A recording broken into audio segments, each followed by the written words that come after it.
Sorry about that. With the prayers of our Holy Father, so Jesus Christ, our God, have mercy on us and save us. Amen. For good evening for those new here. My name is Father Joseph Swaden. I've worked in Orthodox apologetics since 1998 and the founder of NFTU, True Orthodox and Ecumenical News, since 2004.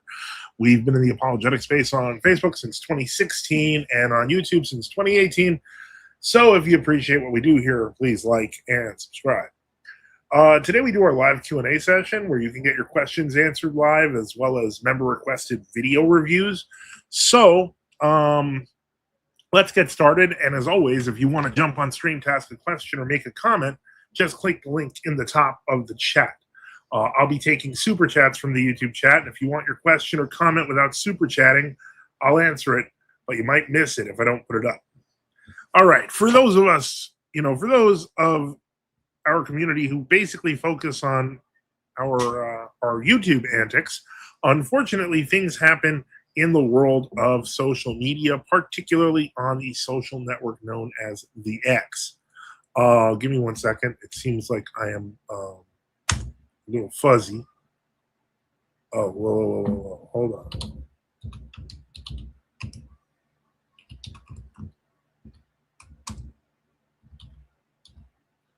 Yeah. Okay. I'm going to have to live with what? Yeah, close the window. I'm going to have to live with this, and it's going to be, we might have some funky directional stuff with the camera. But here we go. Let's start with the comments. First off, God King Nation says, hello all. I don't know if I'll be able to stay the whole stream, but I'll catch a replay. No problem. Good seeing you. And, as always, just watch it not live. Sunrise says, we aren't starting this stream till we get $40,000. Unfortunately, I must start the stream in the hope of any dollars. But yeah, so that's I realize that it's a big number. I'll be lucky if I make 40,000 a year. Oh boy. Paul W. Hall says, howdy. Hello and God bless you. Werther just says yellow. Sunrise says purple. Montana Moser with a member chat. That's right. If you are a member or use super chat, you get your comment on the screen. Hello, Father and chat. Hello. Greetings. And so, first off, I don't know what it's like in your neck of the woods, but where we live, we've gotten a slight break from summer because apparently Canadian ash has traveled down and is really making life difficult in upstate New York, and anything further north of us. But for us, it just calmed down a heat wave. So we were worried that today and the day before and the day before were going to be like 100 degrees. They've been like 85. So thank God. And I see there's some people in Canada. I'm sorry. We appreciate your sacrifice. Let me see here. God King Nation says, working in construction really cuts into my stream watching time. I believe it. That sounds busy. John Hill, our reader, John, Father bless. May God bless you in the name of the Father, Son, and the Holy Spirit. So what's with this title? Well, that went downhill quick. Why did I put that in there? Well, I'll tell you. First off, I got to say this.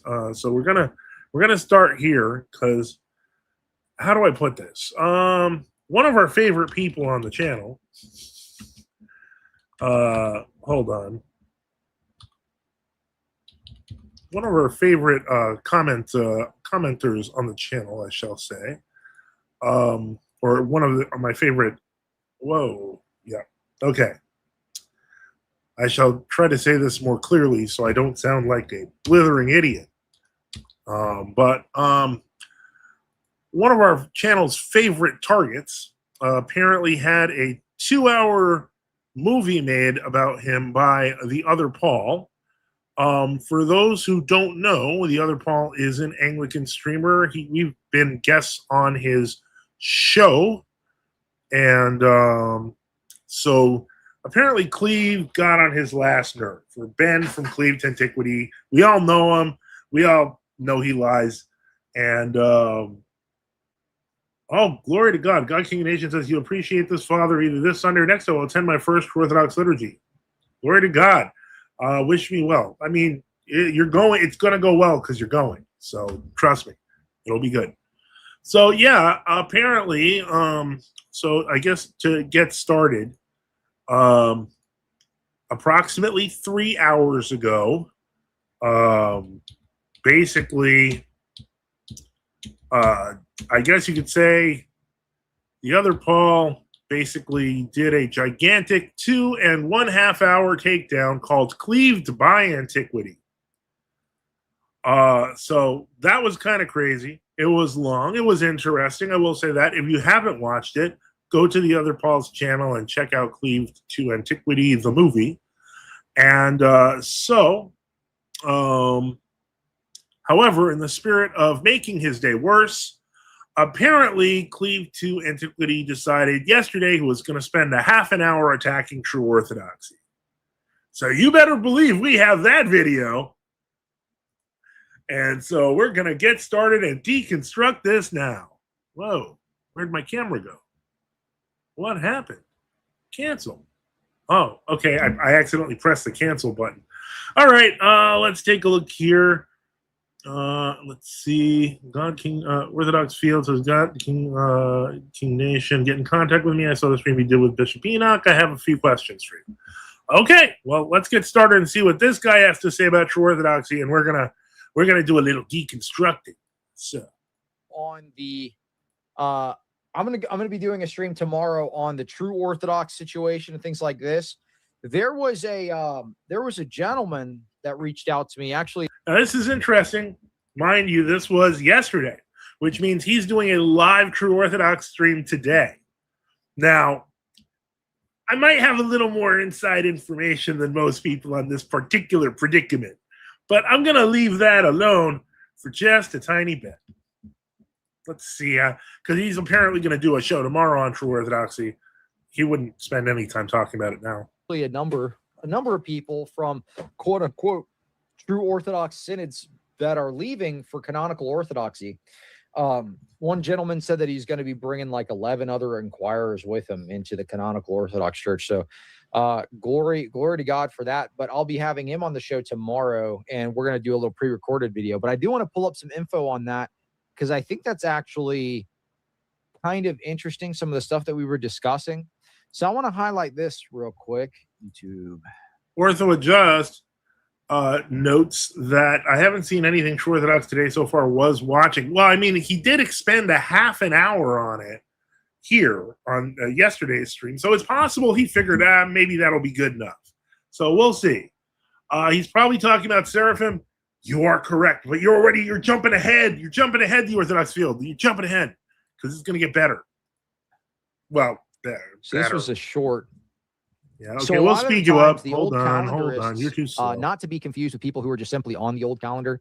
We're talking about those that split off because of the calendar issue. So true Orthodox sects, quote unquote, true Orthodox sects. You see this with like the NFTU guys, the GOC, genuine Orthodox groups.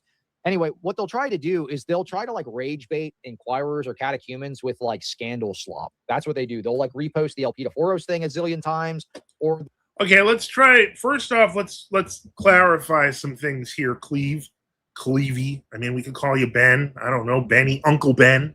But the point is that it's not that we go rage baiting your inquirers. It's that your inquirers are taught by your fearless leader to be jagoffs. And so they go and harass people, and then we harass them back because we don't like being harassed. And other people don't like being harassed. And when people with absolutely no education and no baptism, i.e. you, decide that you're going to become the leader, the heir apparent to Jay Dyer, which makes sense because you have a lot of followers and probably fewer brain cells. But the point is that when your inquirers and catechumens start acting nasty, they have to expect that people are going to give like they get. They'll do like, I don't know, they'll talk about some scandal that happened in the EP or whatever, right? Not saying that I'm whatever. I'm not making any statement about that. I'm just saying this is what they'll do. They'll rehash this. But are we lying? Over and over and over again. But notice the GOC, Genuine Orthodox Church, I mean, they literally do like much worse things. This is the GOC Bishop Daniel preaching at a Protestant church, literally full vestments. Okay, check this out. Can I mute the music? Okay, there you go. So he's preaching at a Protestant church, full vestments. Okay. Now notice in just a second, literally with a female pastor. He's preaching at a church with a female pastor. These are your base rigorists here. Okay, I'm not By going the way, to be not the in communion okay. with Hold us, on, schismatics. Yeah, Okay. trust me, this should actually endear you to him if what you were saying was true, because that's what you all do. All of your leaders do that. So shut up, Uncle Ben. Well, Sunrise with the first donation of the night, $4.99. I don't think I can handle how bad world Orthodox arguments are anymore. Just hold the line. Because I hear it's going to get worse. God Connection says the Orthodox field, I believe, okay, that's contact info stuff, back and forth. Sunrise, some scandal breaks multiple canons. Exactly. Now, what happened here with this Bishop Daniel of Indonesia, he's basically like the Asian exarch for the GOC Clinicos. As I understand it, it was like some church festival thing, and he was just invited as a speaker, so he preached Orthodoxy, and then he left. I don't know. I have not watched it. I do not speak Indonesian. I'm not a member of the GOC Clinical. There's a number of reasons why I don't know what happened. What I will say is I'm not going to trust a slimy ecumenist version of what happened. I'd rather Bishop Daniel or someone else in the GOC, someone who speaks Indian, they can explain it. Who I don't trust is Uncle Ben to explain it. Let's continue here. Berean Perspective Apologetics says this is not to all Orthodox people, but Ben is one of the worst. Oh, we know. He actually came on our channel before doing his surprise conversion to Orthodoxy, so that he could hear us out, and then he just used whatever he heard as cannon fodder, which turned out to be just a sad joke. Let's see. Orthodox Field says Bishop Daniel's situation is a nothing burger. I believe you, considering who's trying to attack with it. Let's see. Nicholas Thompson, thoughts on the YouTube channel Old Counter Journalism? I don't have any thoughts on him. He wants to go off the deep end. He wants to do things Gregory of Colorado style. I just have no interest. I'm not that interested in that. There are enough problems to deal with from World Orthodox that I'm not going to go after everybody who starts 10 channels and then decides to say, this guy's wrong, this bishop's wrong, Sweden's wrong. I don't have time for that. This isn't like, how do I put this? This isn't a Discord server, it's life. So yeah, not my thing. Let's see. Thumbs up from Ray Apologetics, Orthodox. He can explain it all. Oh, I can't wait. I have not, for the record, this is also my first time watching this. I did not watch this, so I don't know how bad it gets, but I have heard there's some things that happen. Servant of God says there was a very good thing written in Greek explaining the situation with Bishop Daniel. It's crazy to claim that the GOC under Kalinikos is ecumenistic. Yeah, I would agree. I think that I have a feeling this is probably easily explainable. But the point is, we're going to see more sleazy tactics like this, I am sure, throughout however long this thing is. Let me see here. Someone directly under Bishop Daniel across the pond stated he did not pray with any of these heterodox groups on X. Nice. Love to see a link if you can find one. Sunrise says, I'm only on Discord 20 hours a day. Got to keep the server safe. Okay, so let's continue and let's see how bad this gets. These are the people that schismed away from the church so they could purity spiral. Yeah, and this is what they're engaged in. So I'm going to be recording a video highlighting several of these different instances here. There are a lot of people are leaving, quote unquote, true orthodoxy, quote unquote, the rigorists, the zealots. They're leaving. No, I think you mean quote unquote leaving because you're making this up. But go ahead. That for canonical orthodoxy because they realize actually this stuff doesn't make so much sense when you actually dive into canon law. When you actually are discussing these things in detail, some of the ecclesiology of the founders, it doesn't really equal up with the talking points that we have today, all of this type of stuff. What the heck is he saying? Just doesn't seem to make sense. So yeah. So the argument is true orthodoxy hard. I'm going to be having a discussion with some of these guys here. I'm going to highlight just a couple of these. Oh, this sounds exciting. instances Hold where- on. Sunrise says, hello. Norman Ernesto says, what's up, everyone? Sunrise says, take a drink every time World Orthodox use the word schism or schism improperly. Word salad. Oh, let's get started. I got my lemonade. I'm not sure what that banana drink. It was one of those little powder things you pour in the water. What is it? It's 2 over. Hold on. I think I bookmarked some of these. It's 2 over? Oh, okay. I bookmarked some of these to review with you all. Hold on one second. So the same guys, these are the dudes that left the Purity Spiral. But these are like the founders of their synod here. Oh, okay. This is actually Metropolitan of Logios of the Milan Synod. One thing that I find really, really interesting, and no offense, I know that everybody, I know a lot of people from different True Orthodox jurisdictions, and I know that there's a variety of people here. But guys, let's be honest. We take the most crap from everyone. Really. My synod probably takes more crap than everyone, and sometimes it's deserved, like this picture, for which Metropolitan of Logios repented. We got to eat it. So, in any case, but please do not pretend that we do not acknowledge that we have to take a lot of people's crap. Let's see. Okay, Rita John says, Jay Dyer on Tucker Carlson. Gross. I didn't even watch it. Sunrise says, Tucker Carlson seemed decent, but he seems like he's way too friendly with Islam. Yeah, that's why they call him Tucker Carlson. I haven't watched him in a long time. Lindorfer says, it's a Discord server with 10 dudes. They claim that we're Donatists and don't understand the bishops who publicly pray with heretics is not the same thing with trusting clergy over personal sins. I think by now, at least some of them must know the distinction and intentionally don't care. And hold on one second. I got to change. I did not change the banner. I need to do this. And we all know why. The reason I need to do this is because, frankly, outside of our community, we don't really get support. So we are now at $5. I just want to note that from Sunrise. And we are at a goal of $2.95. And I am grateful for that. And I am now putting up the handy thing. Hold on. And the handy ticker. $5 in super chats and super sticker. And PayPal, Cash App, 0. Gibson Go 0. Crypto 0. Membership 0. Oh, okay. All right. Let's continue on. So we know that Cleve is now going to, he's going to take the stuff he saw on Twitter on my synod. Now, here's where it's going to get interesting because trust me, I'm going to fill in some blanks here. Okay. And what I'm going to fill in is that on the X, as I mentioned, there's stuff that happens off of YouTube and on the X.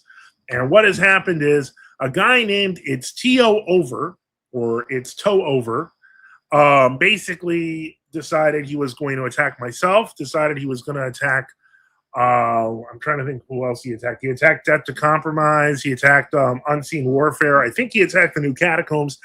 He attacked quite a few people, this guy. And turns out that I decided to look at who was following him because when he started, he had like 10 followers. And so I was like, okay, who's following this? And one name popped up, and it was Seraphim Webster. And Seraphim Webster was, as you remember, you may or may not remember that he was in a fight with Debt to Compromise. However, since then, he decided he's going against all True Orthodox, has turned on True Orthodoxy altogether, and went from being an inquirer in the GOC Clinicos to a comic book villain. And so basically, him and T.O. Over, who we thought were the same person at first, but we don't think that anymore, decided that they were going to, come out and fight. And eventually I just blocked them both because they both started acting gay. One guy started talking about how he has loads of my pictures personally that his wife doesn't have. And I was like, blocked. And then the other guy started going, I love you. And I'm blocked. But then they were like, oh, we got scalps. And I guess because I told Unseen Warfare, don't, it's a waste of time because they were a waste of time. So they started listing these things as scalps, or in that's in social media terms, online victories. In any case, so that is the background. Now you may have noticed he said, "Let me go to this this two over folder," which he's referring to this guy. So let's see what we see. Ethiopian quote unquote Orthodox Monophysites. So this is a The ones you're in communion with. founder of the Synod, the genuine Orthodox here. Okay. I do appreciate that he's calling the Milan Synod the genuine Orthodox. Even I don't do that.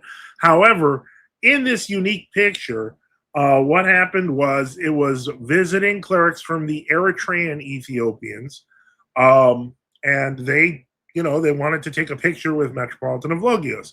Now, we have dealt with Monophysite groups before, and so Metropolitan of Logos, in this particular picture's case, was very clear to say that they just took pictures. We told them to accept Chalcedon. They refused, and so that was it. However, it's not the first time that our synod the Milan Synod had problems dealing with the Monophysites. But that's neither here nor there. But in any case, so yeah, that's the background that they decided to start attacking me. So I sent them back about a half dozen pictures of the Moscow Patriarchate with their people, and they started freaking out and getting angry. So let's see what else happens here. Let's see. Yeah, God King of Nations says, I really wish people would quit acting so gay. I agree. I will post a picture of you from 15 years ago to show you were wrong, Father Joseph. What a handsome young fellow I was. They just mock and gossip in their server and post stupid brain rot memes, terminal online syndrome. Oh, wow, that's it? It's a Discord server with 10 dudes. They claim we're, okay, yeah, nobody's leaving. We had 2 Roquefort priests join us. Yeah, this is all, it's stupid, but they're doing this. Well, again, Cyprianism as a real thing is gone. And so it's that when people talk about it, I feel like they're literally being disingenuous. When Gregory of Colorado talks about it, and it's becoming obvious I'm going to have to make a video about Gregory of Colorado because there are people who just worship chaos and evil. And that's how they find a mission scheme. But in any case, yeah, the point is that things are bad and we got to fix them. Reader John with the member chat says, why is Ben interpreting and reading the canons on his own if, according to him and other diorites, a priest has to do it for you? Ooh, tough question. I don't know. Let's see here. Servant of God says he was landlocked in Japan, was a catechumen under the GOCK, no two Orthodox around him, now affirms the Copts and the Catholics have valid sacraments. How can you be landlocked in Japan? It's an island. I'm not saying, I don't quite understand. He's in prelest now, yeah. He affirms Papists and Copts have valid sacraments. That's correct. Like all World Orthodox, they recommend everyone's sacraments except ours. Let's see here. So sad, it hurts to struggle. May God give us all the strength to keep going on. I agree. Yep, got the SS's. Yeah, that sounds like so. Yeah, I don't know. I don't know what you mean. All right, let's continue on. Doing an ecumenism with the Ethiopians. Mm-hmm. Oh, he's just going to go straight down. Participating in Muslim iftar dinners. Yeah, that never happened. He's lying. Here you go. That's GOCK, a public event. Daniel praying with Protestants and Roman Catholics. He's not praying with them. It's a public event. We've seen this one. All that kind of stuff. Now, Publishing rabbinic Jewish spirituality books in their publishing. I have no idea what that book is. I've never seen it, but I don't know. That's somebody at CTOS. Houses. So this is what they're doing. They're publishing rabbinic Jewish. I mean, really, if we want to go through publishing houses, publishing rabbinic Judaic stuff, I really don't think you should be pointing the finger at us. Spirituality. Literally, instead of so there's this whole meme where Patriarch Kirill was he's like a KGB agent or something. He was just an informant. He was just an informant? Bro, did you just say he was just an informant? So he was just he's just a rat. Don't worry about him. First off, Kirill was a high-ranking KGB agent.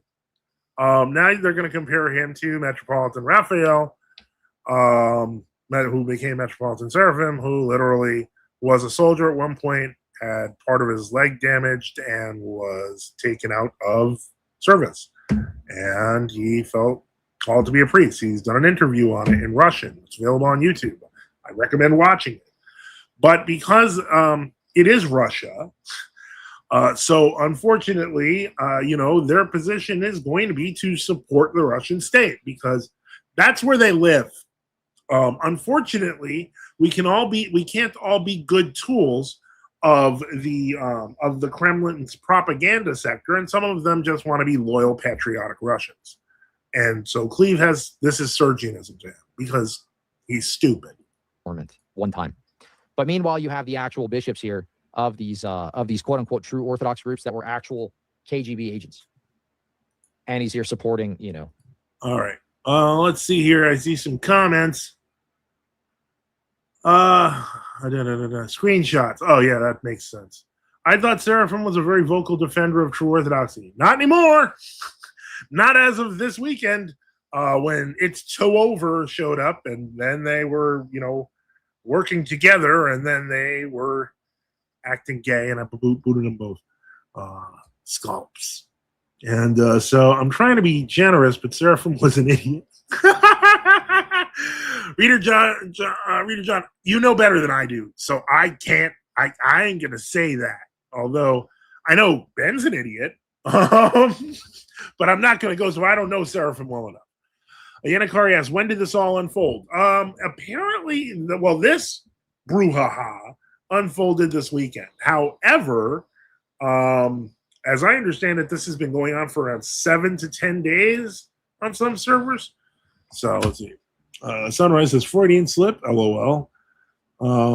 He even read Russia's Catacomb Saints on his channel. How do you go from reading the book back to world orthodoxy? I have my hypothesis, and my hypothesis is based on the way he acted towards Debt to Compromise, but then actually attacked him and said that he'd be better off in the Georgians.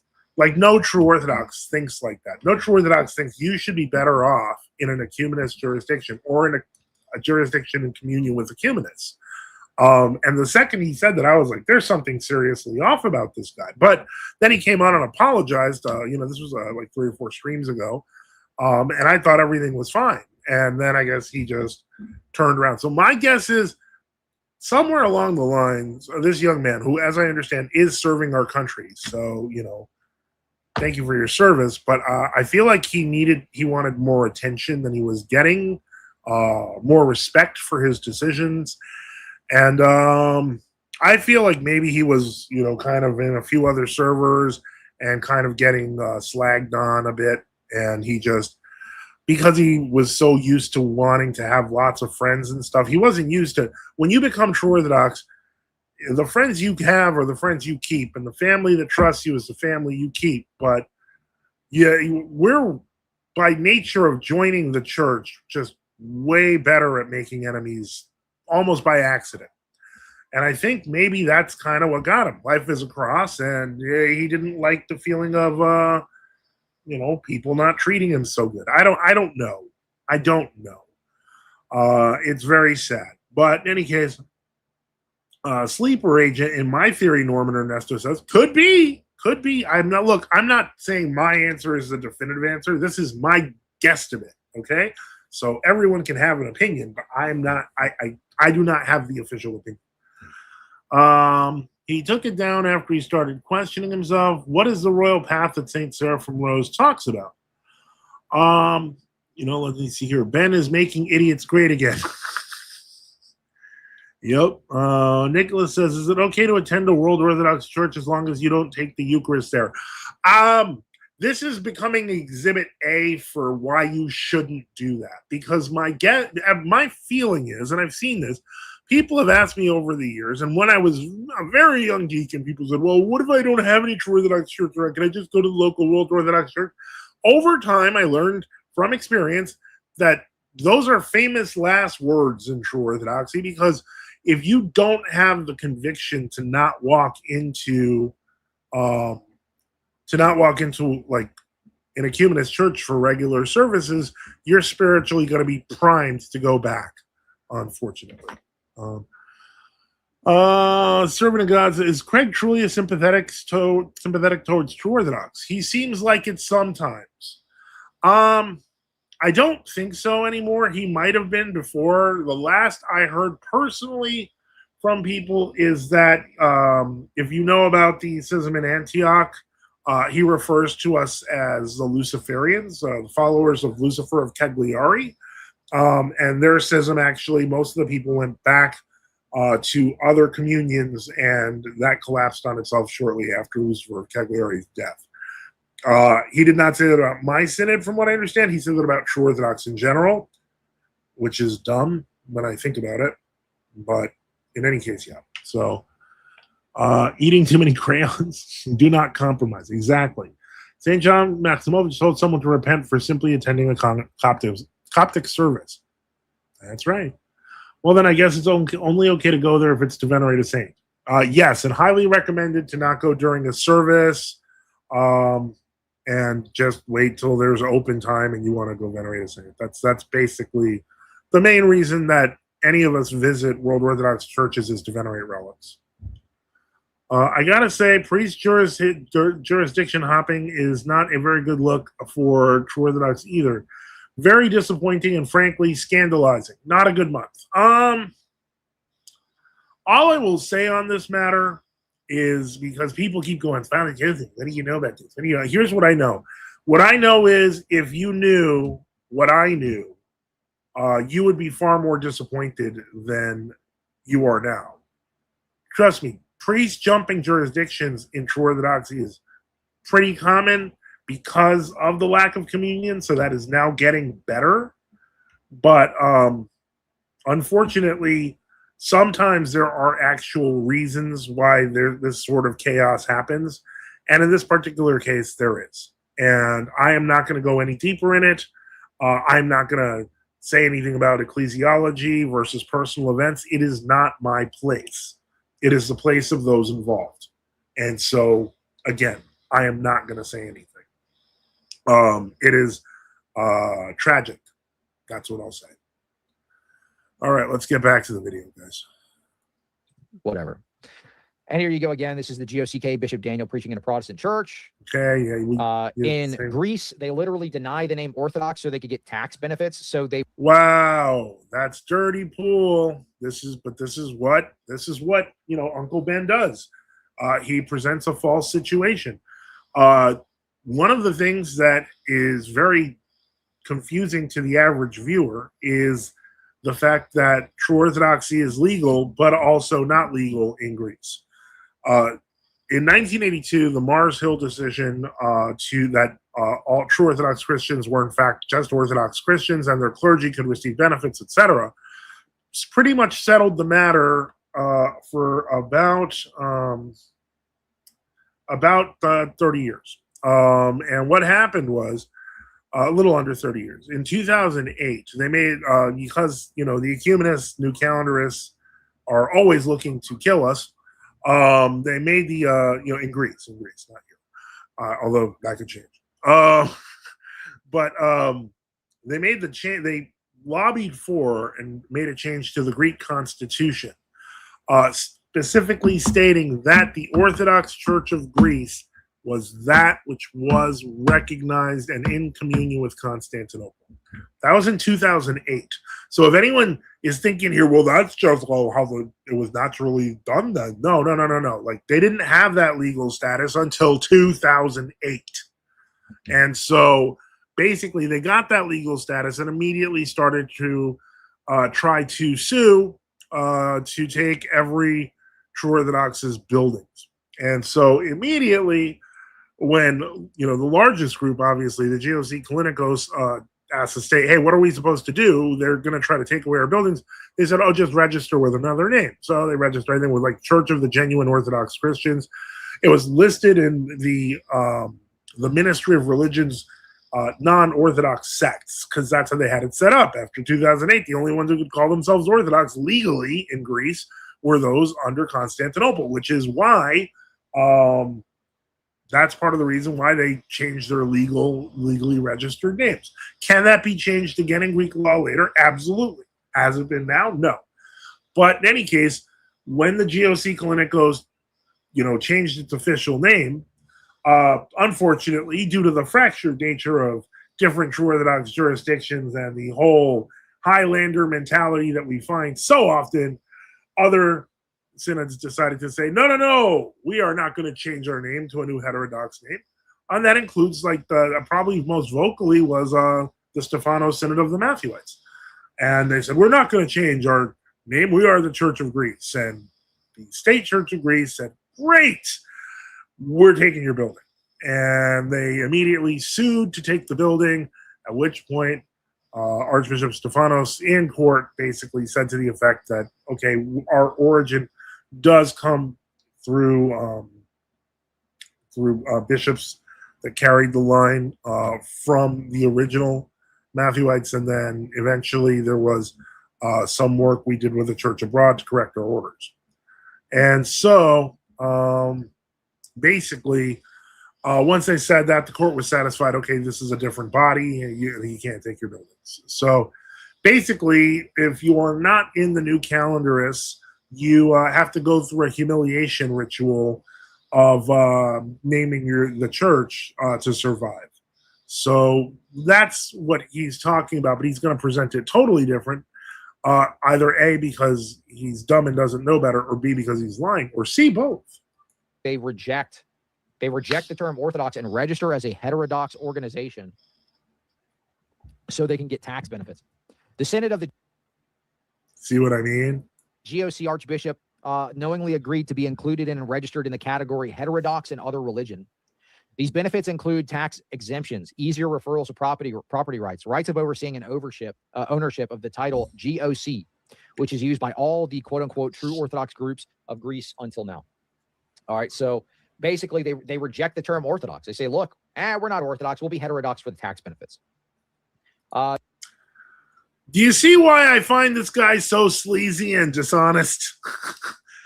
As I just explained, they're trying to survive, and this guy presents it like, we don't really believe we're Orthodox. Like, shut up, dude. You're not even Orthodox. So let me see here. Reader John says, I wish I had a better connection. I have so many thoughts to share. Yep. I agree. LOL. Just join and see how it goes. Yeah, well, I'd be glad to have you. This is, I should mention, this is a live Q&A show. So if you want to jump on the screen to ask a question or make a comment, just click the link. Whether it's in the top of the chat on YouTube, or in the featured part of the chat on YouTube, in the X chat, or on Facebook, first comment, or on Gab, first comment, feel free. So let's see here what else we got. Here's them pushing the vax. So, I mean, all sorts of stuff. So we're going to be covering tons and tons and tons. The vax thing was controversial, and it did lead to some division, so I'm not going to touch that. But I still would say that whether you're in the GOC, the Romanians, etc., you are still in way better circumstance than this guy. Of these examples tomorrow on my show with somebody who recently left the Zealots, and several other people are leaving the Zealots to enter back into communion with the canonical Orthodox Church. Yeah. So anyway, just like Seraphim here, who was an inquirer and a catechist, like, here's the problem. And I try to be specific. Like, I know I'm a pretty rare case in Orthodoxy, but when I was received into the catechumenate, I was literally enrolled into the catechumenate. And so then 2 years later, I was baptized. Most people do not have that experience. So I was explaining at one point to this Seraphim fellow that most likely if he was enrolled in a class, etc., that's fine. But technically, one who does not get the prayers over them is technically not enrolled in the catechumenate. You got to say the prayers and if you don't, well, that's too bad. Well, he got really upset and was like, how dare you dismiss my catechumenate? And I'm like, because I use the word inquirer, because I guess inquirer in dire world means you know nothing, but catechumen means you're an expert. So but nobody's baptized. Anyway, the point is that it's such cheese. All right, what do we got here? What comments? Cleve is still going after T.O. Yeah, this was yesterday or the day before. And apparently he's going to go after him tonight some more. But apparently Lindorfer says that he has not. Father Boniface, welcome. Hold on one moment. Benedicite. How's it going? Good. I just... wait, hold on. Cleve's now talking about future True Orthodox stuff, the interview, etc., live at the moment. Okay, well, I'm not going to go on his channel because he's going to just... whatever you did there to the volume was bad, Father. What? Am I on now? You're on, but it's like I'm starting to hear echoes. I'll reboot. I'll be back. Okay. All right. Please not talking about future TO stuff. Big Sosa says, Father bless. May God bless you in the name of the Father, Son, and the Holy Spirit. Tomorrow he's doing it. Okay, so we'll see. Not gonna lie, I'm watching this live and almost gave up looking into the 2-0. Oh, you mean you were watching Cleve's live or my live? Because I'm like, I hope I wasn't that bad. He's doing the interview tomorrow. All right, well, we'll be ready for it. Hold on, let me get Father Boniface back. Okay, there you are. Can you hear me okay? Yes. Benedicite. Benedicite. All right. Okay, so, one moment. Give me just a moment here. All right. Okay, so let's take a look here. Let's continue on and see what happens. Should pray for these guys because this is a big deal. It takes a lot to, get up and enter back into the. Oh my goodness! There's a schismatic Orthodox parish down the road from me, hosted out of a Skittles Episcopalian church. I would bet money he's lying. I would bet money that this is actually to some other weird group or some independent group.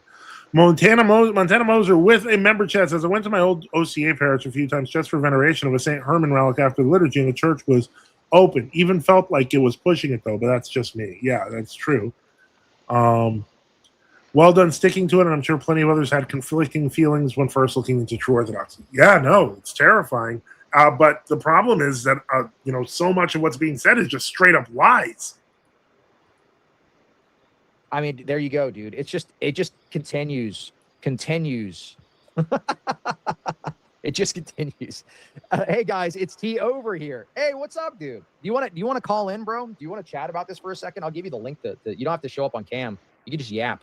Is that you? Are you the guy that runs this page? See, this is where now we're going to be honest. Most likely, they probably spoke via DM, etc. And this is kind of where it's like, hey, didn't see you coming, even though I told you 2 hours ago. But that's fine. Like, I mean, I do that too, so I'm not gonna hit him for that. Okay. T over is South African. Yes, and I've noticed there's a couple of South African dudes, one or two. We have at least one or two True Orthodox South Africans, but there are also other South Africans who are mad about everything and they don't like us. So there's at least a couple of potential Tuver candidates. We'll just call them Tuver. All right. We got Cleve and Tuver, the first meeting of the minds, but it's going to get even better. Is that you? That would be dope. Why don't you just come up and just yap with me for a bit if you want? Yeah. Here, I'll post a link. Yeah, Only that guy. Only that guy. Only that guy. That's a legend. That dude's a legend right there. He's a legend. The dude that runs this page. For the record, our legend here had 10 followers, but when it was apparently discovered that he was going to go all out against True Orthodoxy and the Seraphim Webster's account mysteriously appeared, he got a few more followers. And actually, he went from 10 followers to 60 followers. So he's got about half of my haters watching him. So I expect he can at least double. Let's see what this guy sounds like. Hold on, let's see. Oh, dope. Yeah, many more things to post. I'll share a lot with Webster for your show tomorrow. Yeah, dude, if you want to come up and just yap with me, share some things with Webster. You don't have to turn your camera. So Seraphim Webster's involved here. How interesting. Or Joshua Webster, I guess he now refers to himself.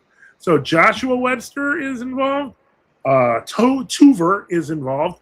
Cleve to Antiquity is involved. Could there be more? We'll find out. Camera on. You don't have to turn your camera on. You can just hop up. But no big deal. if you're busy or whatever. I just figure it out for. So what? Just stay up anyway. Who needs sleep? Sleep is for the weak. Who needs sleep? So, I mean, it's this is crazy. It's crazy. What will we call this? I don't know. What can we call this group? This council of cancelers? These dogmatic deputies of Discord? These StreamYard Sanhedrin? Yeah, that's what it is. The Legion of Zoom? The Pharisees are attacking. Retards? Oh, yeah, retards is all. The retards. It also works. But anyway, okay, let's continue. I'll be doing Do it. Yeah, Everybody peer pressure this man right now. Everybody peer pressure this man right now. Oh, yeah, all the diehards. Come on, this is our new heroes. Our hope has arrived. There you go. Let's go. We've had years and years. Did he steal my gong? You punk. How dare you? That's right. How dare you? That's right. Shut up. You so gong he should be popping up on the stream here. You gong thief. Well, I just think that's interesting because the great online hope. We do have these conversations. I had that discussion with. This is funny. We got some new names here. The great online hope. Reader John says, "We shall call them Uncle Ben's rice bowl." It goes great with the gong.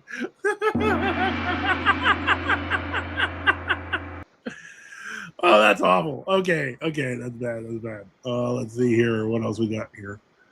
I have Gabriel Michael says, 1, I have many questions. 2, comments in the chat are very interesting. 3, I am old, 80 plus 4. I have no more money. I'm sorry. It's okay. Well, we appreciate all of your help and support. We appreciate everyone's prayers, even if you don't have money. However, I will say, while saying that, Ortho Bros milked the Erhan video dry, and now they're desperate for new rebuttals. That's exactly what it is. And they're rehashing stuff, and some of the stuff is new made-up stuff. Like now they're trying to say that Elder Paisios really just loved the old calendarists, etc. It's all just schizophrenic from these people, I swear. But now I'm one of the last old-timers. 7 would love to do call-in. Do not do well in discussions on call-in format. Well, I mean, you can always call in on this channel. I mean, we have no standards whatsoever for call-ins. We'll let anything happen, as long as it's not violating TOS. Yeah, this is so sad. L. Cleve, L. Webster, yeah, and L. Tuver, I guess, Tuver of South Africa. So let's see here. With Jim Bob not that long ago on the True Orthodox canon law situation. He made up. Yeah, he literally, Jim Bob came to him looking for answers, and he just lied, as we've covered this before. Having these discussions for a long time. Back when I was a Protestant, this was one of my big sticking points was Orthodox canon law. And I would have discussions with these True Orthodox schismatics as well. So, I mean, I've been having these discussions for years. Yeah, so he pretended he was not actually joining World Orthodoxy. We thought he was a Protestant inquirer, but he turned out to be a liar. Anyway, what is Seraphim Webster involved in now? Is he working with Cleve? Yes. As I mean, we're still voting on a name for this new council of chieftain cancelers and Discord deputies. I personally like the StreamYard Sanhedrin, but also, the retards. I like that too. Yeah. But also I like the Legion of Zoom. But anyway, so whatever. And as far as we know on the inside, Webster and T over are the same person. They could be. There is one other South African candidate, maybe 2, who I would say might qualify. StreamYard Sanhedrin's good. I figured a few people would like that one. All right. Well, I was with Legion of Zoom until somebody said the retards, and I was like, the retards was so good.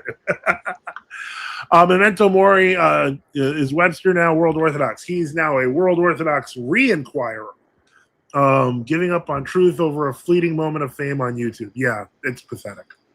The desire for attention can cause damage. I do find it pretty interesting. But it's neat to be able to see. This stuff in video form going on right now in their synods, so on and so forth. And I know there's a lot more. They're just such a. It's a. Note that this takes different pictures of the inside of that Protestant church, but they never show the bishop in that Protestant church. Here, I'll do it one more time. All right, we're waiting for the premiere. We're waiting for the Who was premiere. that guy's? Who was that guy's YouTube channel that you were telling me to go look at? It's T over. What's up, dude? Welcome to the show. Yo, how's it going? Pretty good, man. What was that guy's YouTube channel that you recommended me go look at again? I subscribed to him, but I forgot the name. Calcium. Oh, How you Calciu. spell it? He's part. He's C-I-L? part of the StreamYard C- Sanhedrin C or the A L retards. CRU _ Yeah. EOC. Yeah, Oh. Calciu has hated us for years. Oh, okay. Hold on. This guy. There you go. He's an That is this is it starts around 141 and this is 151 where we are now. So he's recommending Calciu, who I assume, we've dealt with Calciu before in the chats and stuff, and he's afraid to come up. He's been a long time retard, I guess. I don't know, or part of he like the fact that they're now forming a team together to fight us is hilarious. Because apart, when they were separated, they were afraid of us, but together they can form one brave man. Well, let me see here. Is this interview supposed to be live tomorrow? Supposedly, yeah. I don't know what the deal is with it. Super passive aggressive, LOL. Never coming on. Hey, I'm not being passive aggressive. I'm being openly aggressive. So let's not get it twisted. All right. He had a whole bunch of posts on here. Yeah, he's great. He's got a lot of stuff. All right, so What? So were you a former TO?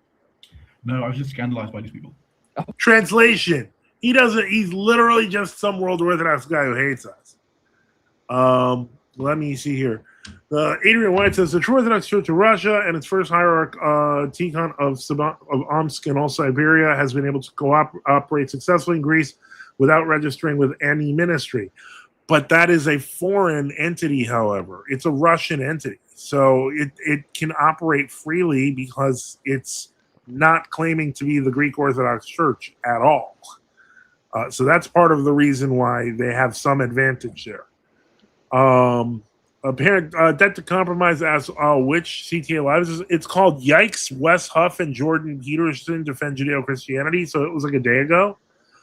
Servant of God says Calciu could be a clergyman. He never appears. It's true. Yeah, he's a mystery character. That's true. Yeah. Nice. 2 years ago. So you've been so tell me a little bit about that and why you got involved in posting some of this stuff, because I think this is an interesting resource here to be able to go through and just see very clearly. I mean, I just Tiger when they is interesting to me. They always do these scams. Mm-hmm. But as for how I got into it, it's okay. So now that in case you didn't notice, look, check this out. He's actually this is supposed to be like a big ecumenism thing. GOC journalist and biological brother of GOCK Bishop Gerontios, Andreas Ludaros with Pope Francis. They literally had to go to some bishop's reporter brother, who I assume has reported on religion before, and apparently he is. This is proof of their, world. These people are just not serious. They're so stupid. But as for how I got into it, it's through a Seraphim Rose filler rate. You see all of that, right? That's usually the pipeline that people go down. Yanakari said Synod has hardly has anything in Greece. That's why. Could be. Yeah, that's true. Yanakari says if there's an open call-in, you really should respectfully call in and call them out. Nope. That's playing their game. Here's what happens when I do that. When I do that, I will have it on the screen. They will pretend I'm not there. They will throw me off. That is what happens.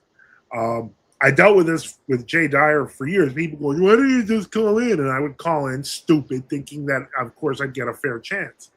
No, that's part of their game, is to waste your time in the hope that they'll listen to you. They have no intention of listening to you. Layman John says, grasping at straws to disprove the position. Absolutely. It's pathetic. He said, they think we'll take the bait too. So sad. They think we'll take the bait too. Yeah, it is sad.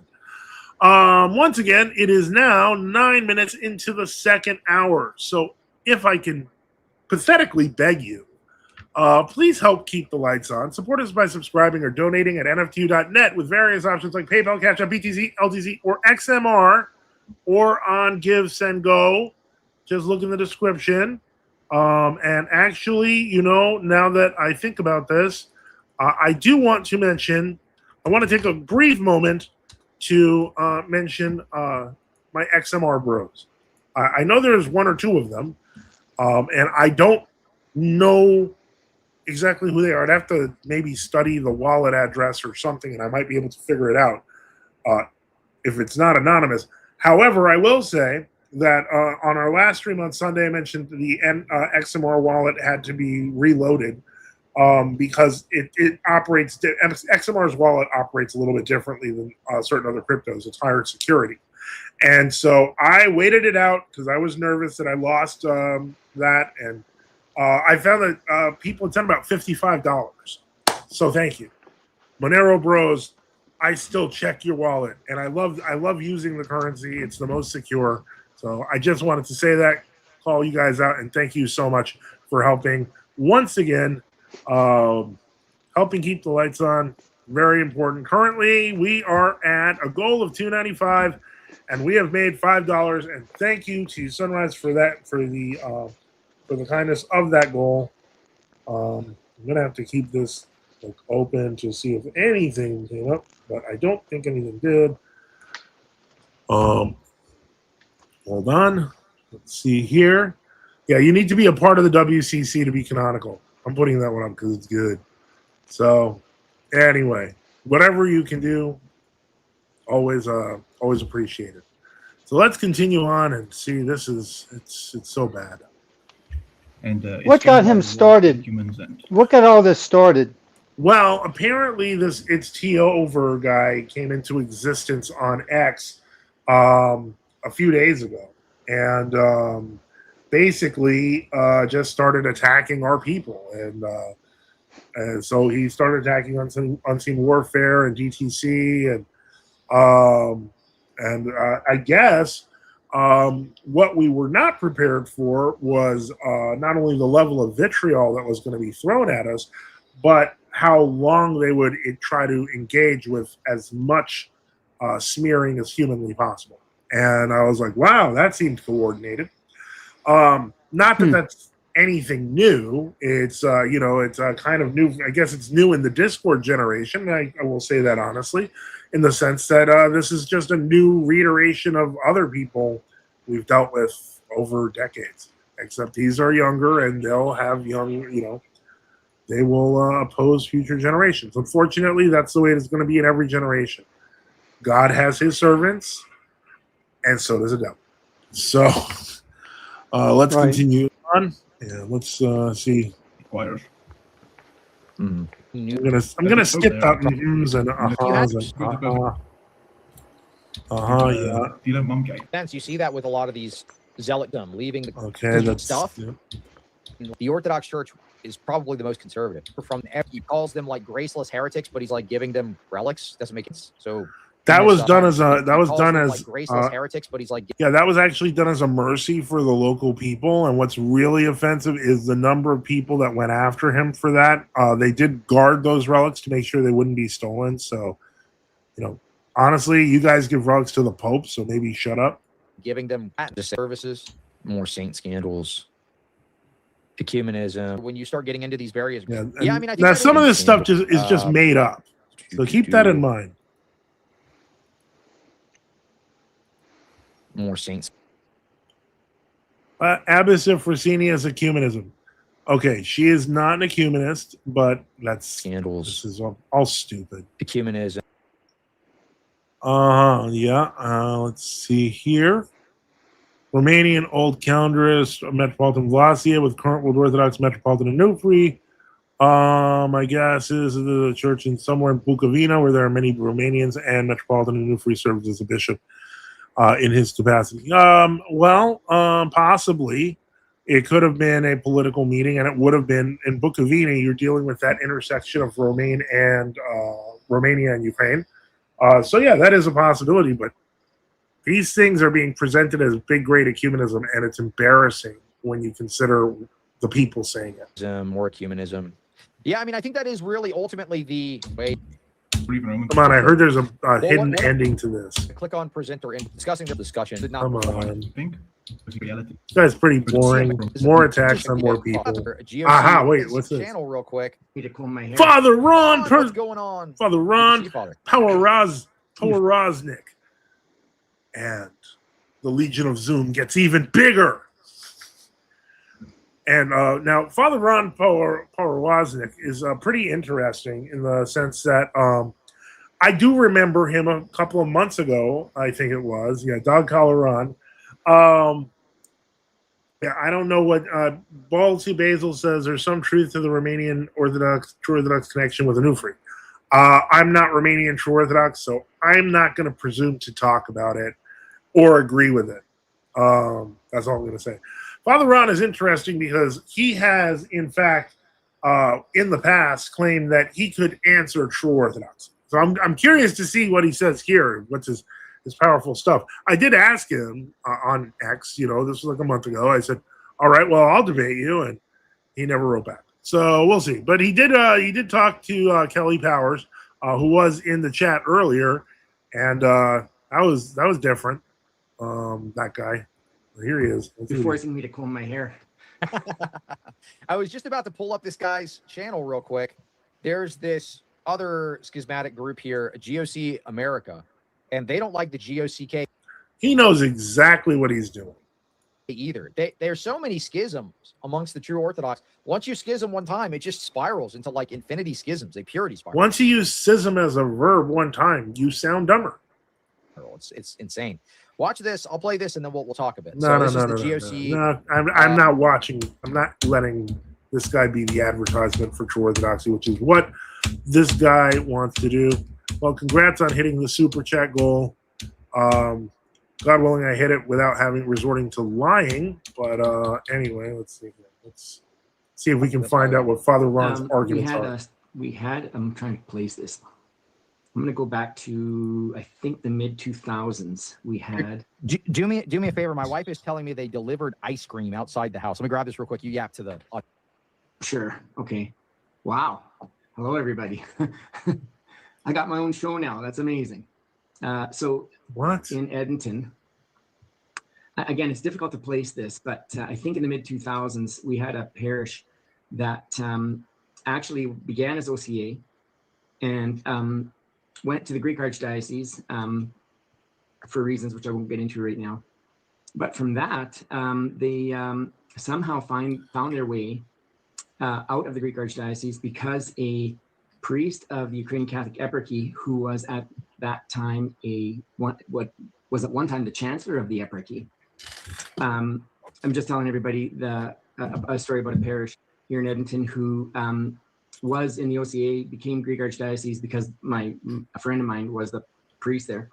Mm-hmm. And then somehow this priest who was the chancellor of the Ukrainian Catholic Eparchy in Edmonton started attending there, and just through some weird way became the priest of that parish. And of course he had ended up being removed or left the Ukrainian Catholic Eparchy and became sort of this independent priest. And he joined an uncanonical group, which I don't even know what the name is, here in Edmonton. He became a bishop for a while. And I remember seeing photos of his consecration where they had guys from the States that, again, they were so many different. For the record, he's talking about the late Archbishop Joseph of Edmonton, somebody that I knew personally, somebody that I talked to quite a bit, somebody who put up a spirited fight against the Uniates, somebody who, frankly, this beardless wonder shouldn't have the right to shine his shoes. So, Father Ron, if that's going to be your counter argument, that you're going to talk about Archbishop Joseph Royer of blessed memory, a good man and a good bishop, yeah, you should be ashamed of yourself.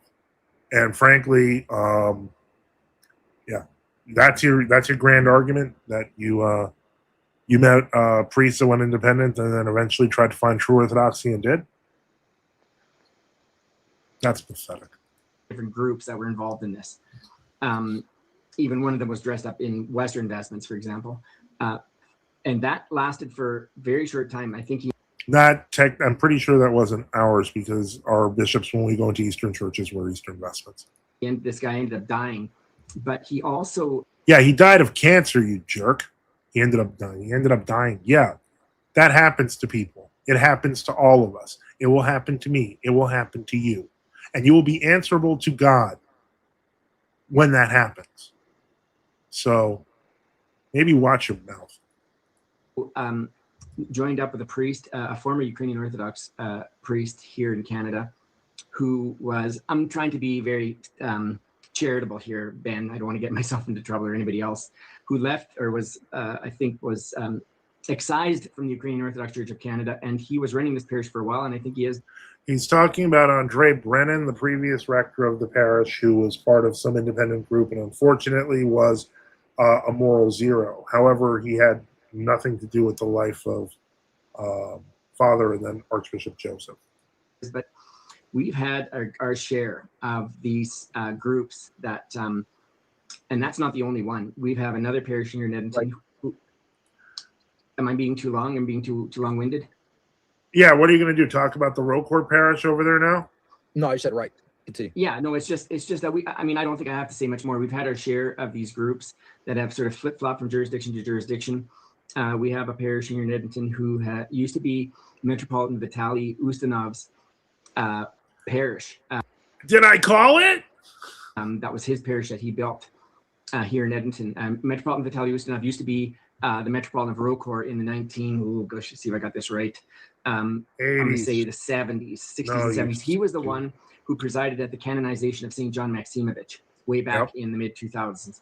So that was in '94. At that time, Rocourt, to another genuine Orthodox church, and I think it's this Metropolitan Moses that he mentioned. By the way, that guy that you had on screen there, his comments are off, and that just burns me because that wasn't Metropolitan Moses. That was Gregory of Colorado.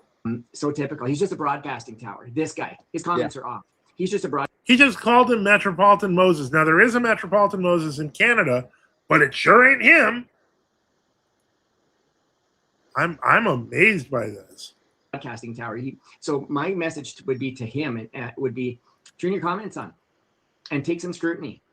You know, I mean, that's all I really have to say is that. Now, from what I heard, he did actually put his comments on. Very 30,000. From what I heard from the chat, he did put his comments on, and he had a whole bunch to say to this Father Ron. And so, hold on. Yeah, I'm gonna go through a couple of pictures of Archbishop Joseph because I think that's the right thing to do. For those wondering what Archbishop Joseph looked like, let's see here. As I mentioned, he passed on in 2016. And I know that I'm turning this into an impromptu memorial, and I know people aren't always into that. This is an old picture of he died in 2016, so 10 years ago, of Archbishop Joseph with some of the children of our Father Antonios in Texas and his family, and here he's giving him something, and here he's doing the Eucharist, or he's technically doing the Great Entrance. I'm trying to think if there's a bigger picture of him. I think that probably those are some of the ones that we remember. And, this is a large picture of him in his church where he passed. Where did Father Boniface disappeared? Okay. God willing, he comes back. No, this is not it. There's a picture of him knelt down with his parish during what appears to be a Great Lenten service. Yeah, our Archbishop Joseph was important to us, and he will be remembered. And I remember him at the altar in every service, as do, I believe, all of our clergy, people, and everyone that he touched in Canada, in America. Father Ron, you will never hold a candle to Archbishop Joseph.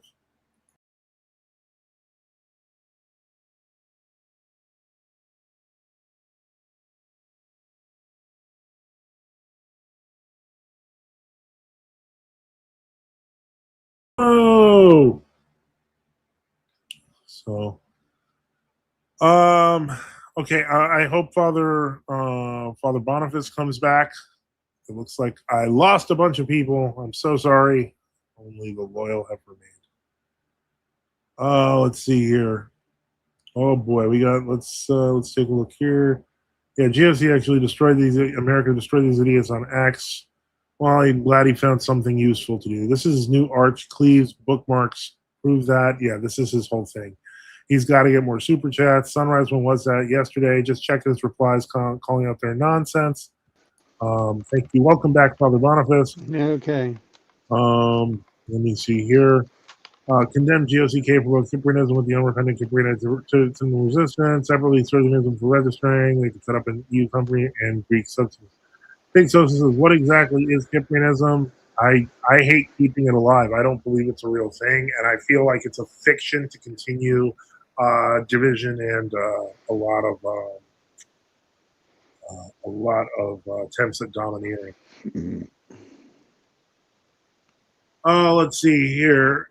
I'm curious why take them down. What would be in there against World Orthodox teaching? Well, of course, standing up against Antichrist enemies placing themselves in the leadership of the church by their very nature. This is why Father Peter Hears has to create sanitized versions of everything.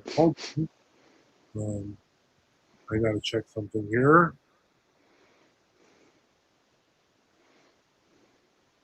Okay, so there may be some issue, but I don't know what it is. But in any case, so yeah, Memento, I'm not sure.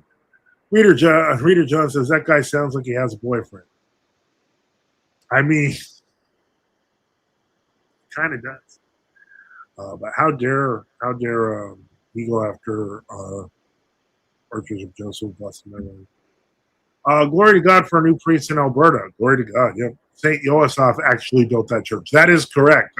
He just threw in Metropolitan Vitali, and he turned Metropolitan Moses into Bishop Gregory, and yeah. Did he just say Vitali was Metropolitan in the 70s? Yes, he did, and he's absolutely wrong. He also said that he made St. John of Shanghai. He glorified him in the 2000s. Well, that's interesting considering he got thrown out of the Roe Corps in 2000 and 2001. The formation of the Rosie happened. But hey, let me see here. Everything Archbishop Gregory says about World Orthodoxy is 100% right. I don't trust him enough to even make that claim. Like, that's how much I distrust him, because I've seen what he does with true Orthodox people. I personally would not trust him on almost anything he says. And that may sound harsh, but that's my experience with him. But then they might lose tax rates. So the accusations against the GOC on this point are correct. They could have done a suggestion in the last one. Don't, Adrian, no, they couldn't have. If they were to come up with a great, silly foreign name, which a Russian church could do in Greece, they wouldn't be taken seriously. They had to at least maintain the appearance and follow the rules to do what was necessary by the Greek government. I don't like the fact when people start implying that their foreign metokia is the path to follow, because that's not fair. The GOC Kalinikos is millions of people. I assume the Artok metokia is probably, I'm going to be generous, 500 people. Like, the rules don't scale. So you got to do something. You have to try to follow them at least, and they're doing their best. Gabriel Michael says Porosnik looks like Porosnik in Polish. It means roper, rope maker. Anyone recognize this name in other Slavic languages? I do not. Regarding Calcium comment, who is Mother Miriam? Matthewite Abbess. Some people believe she is a martyr. I happen to be one of them. Was he being facetious? Am I I am late in this beginning. Which Seraphim are we talking about? Seraphim Webster. Sunrise says, don't think so. Balsa Basil says, Calcium loves the Matthewites and can't stand GOC under Kalinikos more than any other GOC. It's so strange. Cyprianism is over, yeah. Sunrise says, yeah, Matthewites would not support these people, LOL. Memento Mori says, strange, though not the first time I've seen him make odd comments of sounding respectful of certain Teosinids. Bolsa Basil says, was he originally part of the GOCK? Bolsa Basil says, highly doubted, it's just demonic. Weird John says, this is why learning history is important, kids. Montana Moser says, here with a member chat. So, once again, how is everyone tonight talking about Gregory of Colorado or, okay, dude's just beating a dead horse. LOL. Who was Webster with when he was with GOCK? Supposedly he was under online instruction from a priest to be baptized. So, let me see here. I am hoping that people can be generous today. Well, okay, so it's now 9:46. Once again, help keep the lights on. Support us by subscribing or donating at NFTU.net with various options like PayPal, Cash App, BTC, LTC, or XMR, or on Give, Send, Go. Just look in the description. And currently, we have managed to raise $5. It's not, some days it's good, some days it's not. But if I don't get to 225, obviously the show ends at 10:30. If I get to 225, the show ends at 11. And if I can make the goal of 300, the show goes to 11:30. So it's as we do every time. So this was an interesting thing. Although so if you want to watch, there's a little bit more of that. I'm not watching it. As I said, I did not watch this video beforehand. So I did not expect that he was going to attack the late Archbishop Joseph. And once he did, as someone that I knew Archbishop Joseph for a good long time, and he was a good guy. And to do that is shameful. And that tells me what kind of person Father Ron is. And frankly, I can see why he wouldn't debate me now. Again, thank you, Sunrise, with another $5 super sticker. Thank you so much. To help keep the lights on, we appreciate it. We are now at 10, and we're now down to 290 for the goal. So thank you so much, Sunrise. Really appreciate it, and so thank you for that. And so let's save that and put that on the screen. And, Sunrise says, he didn't even have basic history right. No, he didn't. He didn't even have basic people right. He was like saying Metropolitan Italy was in the 70s and that they made St. John of Shanghai and San Francisco, elevated him into the 2000s, which would have been the Union period with the Moscow Patriarchate. Then he's like, and this guy, Metropolitan Moses, and it turns out to be Gregory, Colorado. Yeah. Bolsa Basil says Webster wasn't even officially a catechumen, it seems, just an inquirer. Now that's interesting because he denied it up and down. He was like, no, I was a catechumen. I was there for like a year and I did all the fasts and all this stuff. But he really, if what you're saying is true, it's pretty depressing.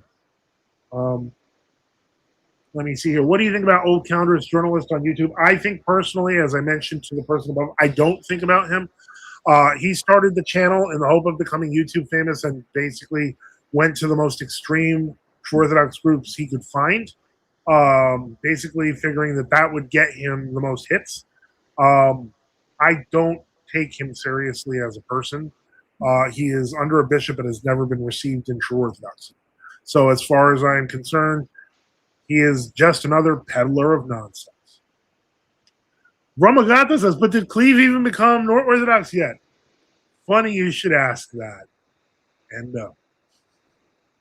Reader John says, "What's up with all these inquirers on YouTube? Maybe we should start ignoring them." Unfortunately, they've got a grift to maintain, and they're going to try to. I say that with a very empty ticker on the bottom here. So, yeah, being honest does not get you hits, does not get you clicks, and does not get you as many donos as these guys. But it has gotten me enough donos to survive over the years, so I'm going to keep on begging. And so let's see here. What else we got? There was this. I do want to share this for a few. If you have not seen it yet, and you want to see a movie, and it's not that woke odyssey, then this was a good week because this was the week. The Light of Bulgaria came out, which is frankly an awesome looking movie. Образование от руската емиграция. It's not all.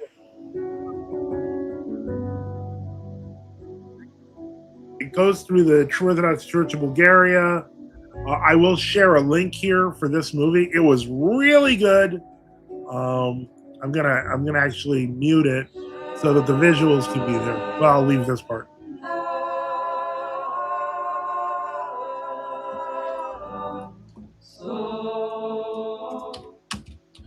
Писмо до българския патриарх Кирил, игумения Серафима и сестрите почтително заявяват, че по съвест не могат да приемат така наречения нов календар, тъй като той е в противоречие с богослужебния устав, с литургичното и каноничното предание на православната църква. Още повече самия светител Серафим на Московското съвещание 1948 година изнася доклад по този въпрос, като заявява, че новия стил противоречи на църковното предание и на богослужебния ред в православната църква. След 1968 година ние, да се каже, бяхме в изолация, защото не бяхме в общение с българската популация. One moment. Нашите отци се... Okay. First off, pause here because first off, thank you, Nicholas Talmason, for 2 donations coming up to $3. So thank you so much. Allow us to update that banner because these count. They add up, folks. And I'm just as grateful. Well, I mean, I'm a little more grateful for biggest donation, but I'm grateful for every donation is my point. Every single one of them helps somehow. And so, yeah, now the goal is down to $287. We have currently raised $13, which is more than double what we were just 5 minutes ago. So, great. This makes me happy. Whoa, another one, a $1.99 super sticker. So that's pretty awesome. Look at the speed. Now we've tripled what we made in just 5 minutes. So let's keep going. What the heck? This is fun. Okay, so and that was a super sticker. So I'm gonna put $2 as our super sticker. And now we're at 15 and we're at 285 for a goal. So we only have to hit $260 more in the next 37 minutes. Totally doable. Debt to compromise. Romagat says debt to compromise. Can you explain the pretzel? I don't understand it. Yeah, I'm going to leave that one to debt to compromise. Pretzels are tasty. I don't think that's it, but okay. I maybe it is. I don't know. Adrian White says refusal JOCK in 2011 to ordain a bishop for them, uncanonical for over 10 years. Refusal to discipline a story priest for giving new calendars communion. They did discipline them, and it was in like 2004. So not all this information is accurate, Adrian. I don't know what you're talking about to ordain a bishop for them. Are you talking about Are you talking about the Serbians, or who are we talking about? I'm not getting all of the comments. Some of them are there. Some of them. Let me see here.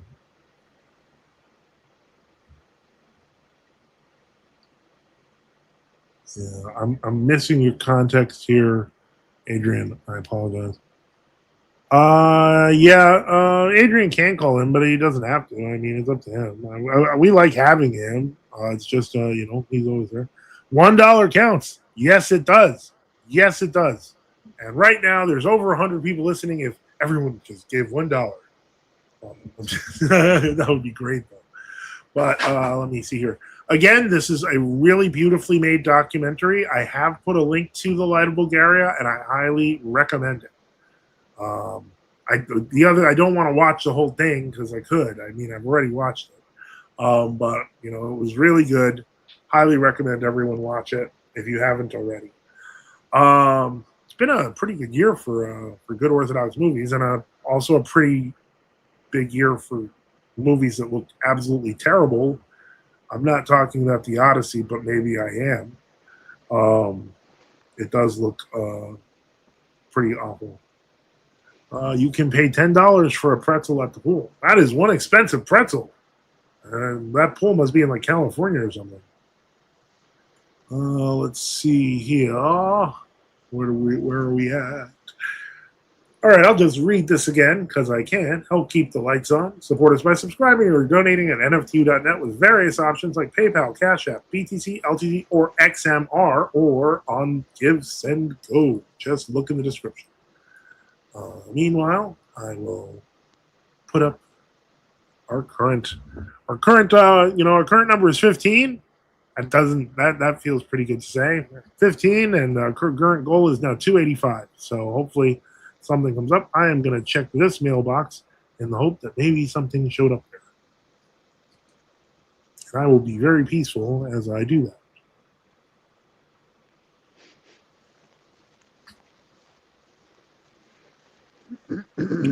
Also, I'm waiting for more comments. Huh. Interesting. I just got some powerful intel. I don't know if I can share this on the stream. Hold on.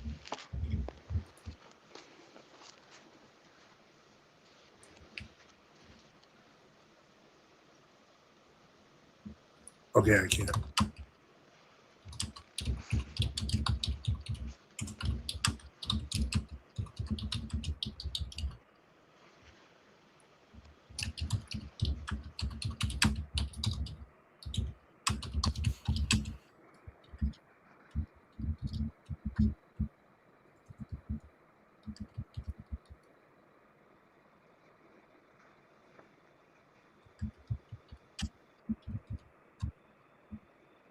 All right, so I've received some useful intel, but I will reveal it when it becomes prudent. Sunrise says, "What happened to Christopher Nolan?" I don't even know. I don't know what happened to him. Shameful, really. Is it true Saint Seraphim of Sofia died in communion with the MP? I noticed in the Light of Bulgaria there is a quote from him. Yeah, it's a complicated situation, and from what I understand, I would ask somebody in the True Orthodox of Bulgaria. They have websites. They have a number of ways to be contacted, including on YouTube. I would reach out to them. Let's see here. Sunrise says Father Joseph has set the trap card.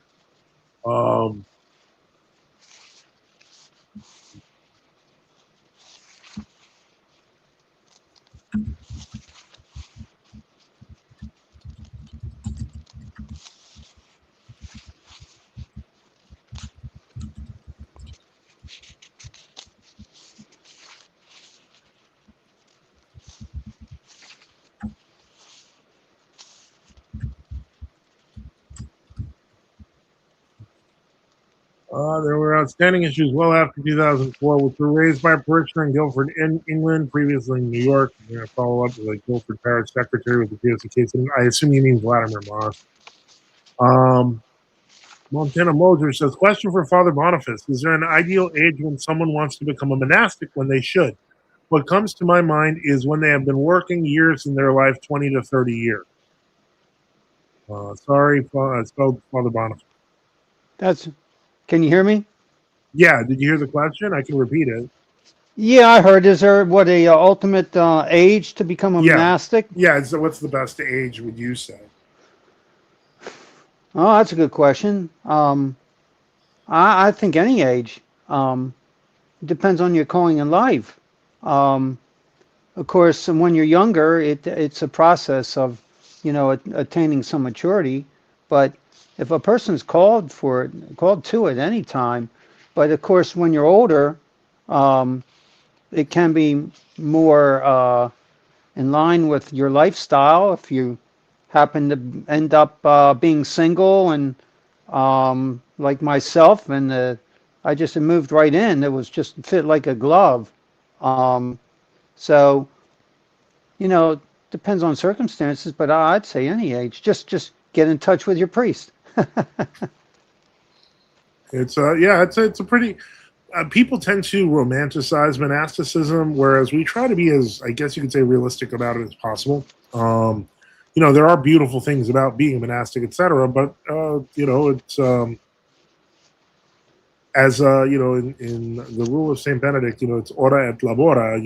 It's prayer and work, and that's kind of what they do. That's for sure. I've never, let's say, at an old age, I've never worked harder. So, but yeah, or a labora, if they're willing to undergo the discipline, those are other aspects to it. You have to be willing to accept the discipline. Um, and so that means maybe is a person kind of preformed? Are they ready to accept the discipline? Are they and thirsting for spirituality? Yep. Are they willing to submit to authority? Are they willing to sacrifice? Worldly pursuits for putting off things just to put on Christ and the work of the Lord. Are they in love with Christ? Are they in love with the church? Are they in love with the liturgy? Do they have a joy in all of it? You know, those are things to think about. Are they shunning worldliness? Yep. Uh, Well, yeah. So, Montana Moser says thanks. I've talked with my priest about it, but he just wanted to get his perspective. Thanks again. So, I think he wanted to get your perspective on it. So, let's see. Reader John says Father Boniface is a little too quiet. What does he have to say? I guess he wrote that before he started talking. He must be cooking some stuff up in the kitchen. And how's he going to do that when he's clearly sitting in the chair? So that's impossible. I don't have a robot. Let me see here. A epistle reading for today. Oh my God, can you please speak about it a little to us? Give me just one moment.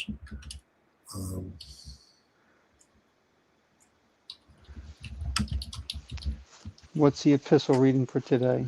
I'm getting to it. 1 Corinthians 7:20 said chapter 7, verses 24 to 35. Brethren, let each one remain with God in the state which he was called. Now concerning virgins, I have no commandment from the Lord, yet I give judgment as one whom the Lord in his mercy has made trustworthy. I suppose, therefore, that this is good because of the present distress, that it is good for a man to remain as he is. Are you bound to a wife? Do not seek to be loosed. Are you loosed from a wife? Do not seek a wife. But even if you do marry, you have not sinned. If a virgin marries, she has not sinned. Nevertheless, such will have trouble in the flesh, but I will spare you. But this I say, brethren, the time is short, so that from now on, even those who have wives should be as though they had none, those who weep as though they did not weep, those who rejoice as though they did not rejoice, those who buy as though they did not possess, and those who use this world are not misusing it. For the form of this world is passing away, but I want you to be without care. He who is unmarried cares for the things of the Lord, how he may please the Lord. But he who is married cares about the things of the world, how he may please his wife. There is a difference between a wife and a virgin. The unmarried woman cares about the things of the Lord, that she may be truly holy in both body and spirit. But she who is married cares about the things of the world, how she may please her husband. And I say this for your own profit, not that I may put a leash on you, but for what is proper, and you may serve the Lord without distraction.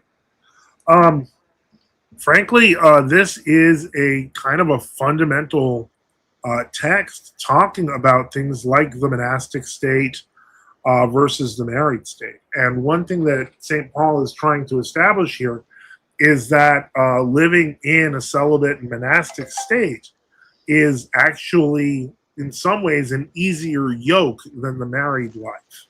And so, because the married life, you may have more stuff, whereas when you're a monastic, etc., you are free of worldly cares and possessions. And St. Paul goes through this and talks about how a wife is different from a virgin, and how a man who has no properties versus a man who lives as a virgin himself is freer. So in that sense, yeah, that is true. And he's looking. This is kind of fundamentally why he's pointing out that from a practical standpoint, those who love the Lord are freer in monasticism than they could ever be as a married person, because there's just too many things to take care of on earth. So I hope that helps. I didn't celebrate a service today. But yeah, that one I'm just going off the top of my head. Hope that helps. Hidden Shell says, "What's up?" I don't know. What's up? Did you say before that Cleve came on your channel when he was converting to Orthodoxy?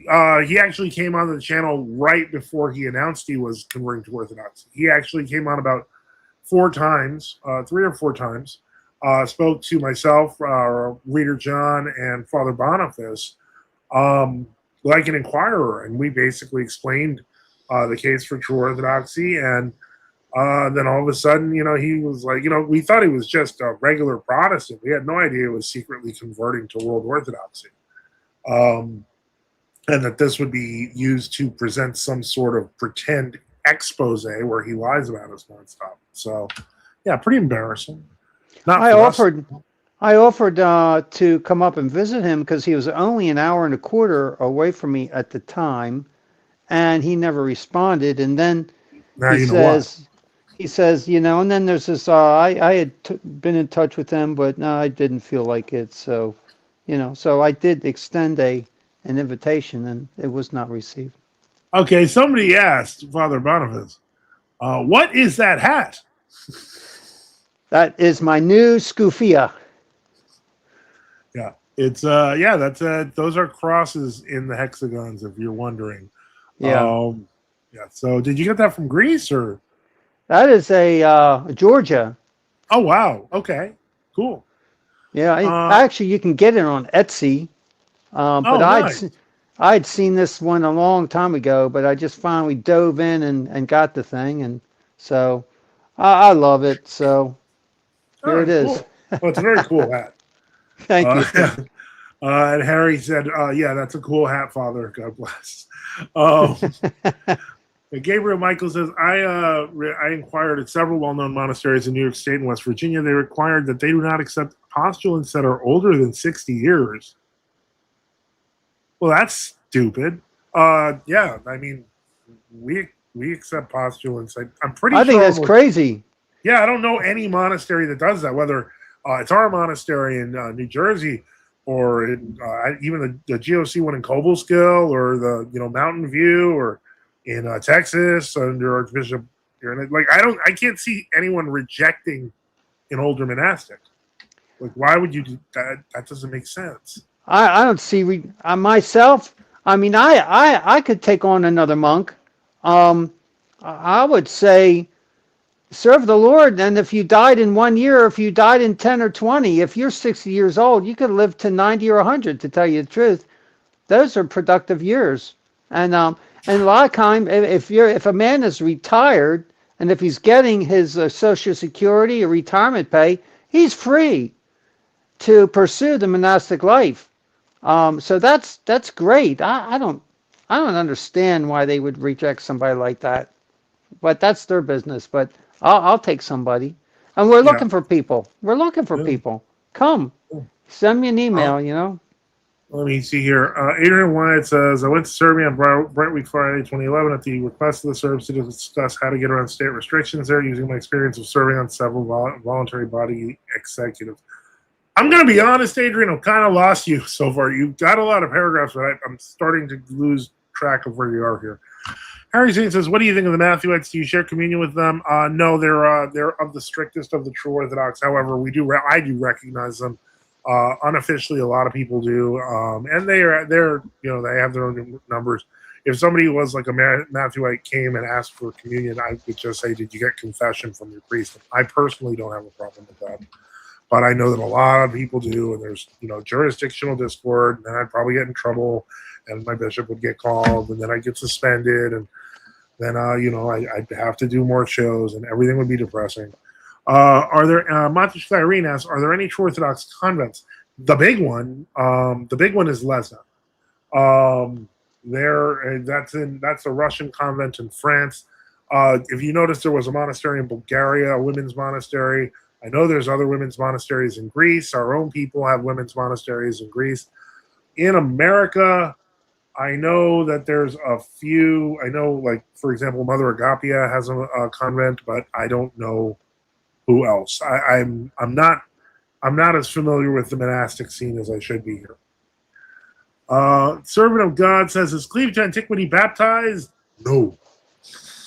I think I've noticed that they're being very specific about talking in future tense about him being received. This gives me the impression that they recognize his Protestant baptism. Too bad we didn't record Ben after live streams. I think it would be illuminating for others. Honestly, you know what? We're being honest. He's not being honest. While it would be nice when you think back, like, oh, we could have caught him in so many lies. They'll just make more lies. Ramagata says, thank you, Father. And Harry says, that's a cool hat, Father.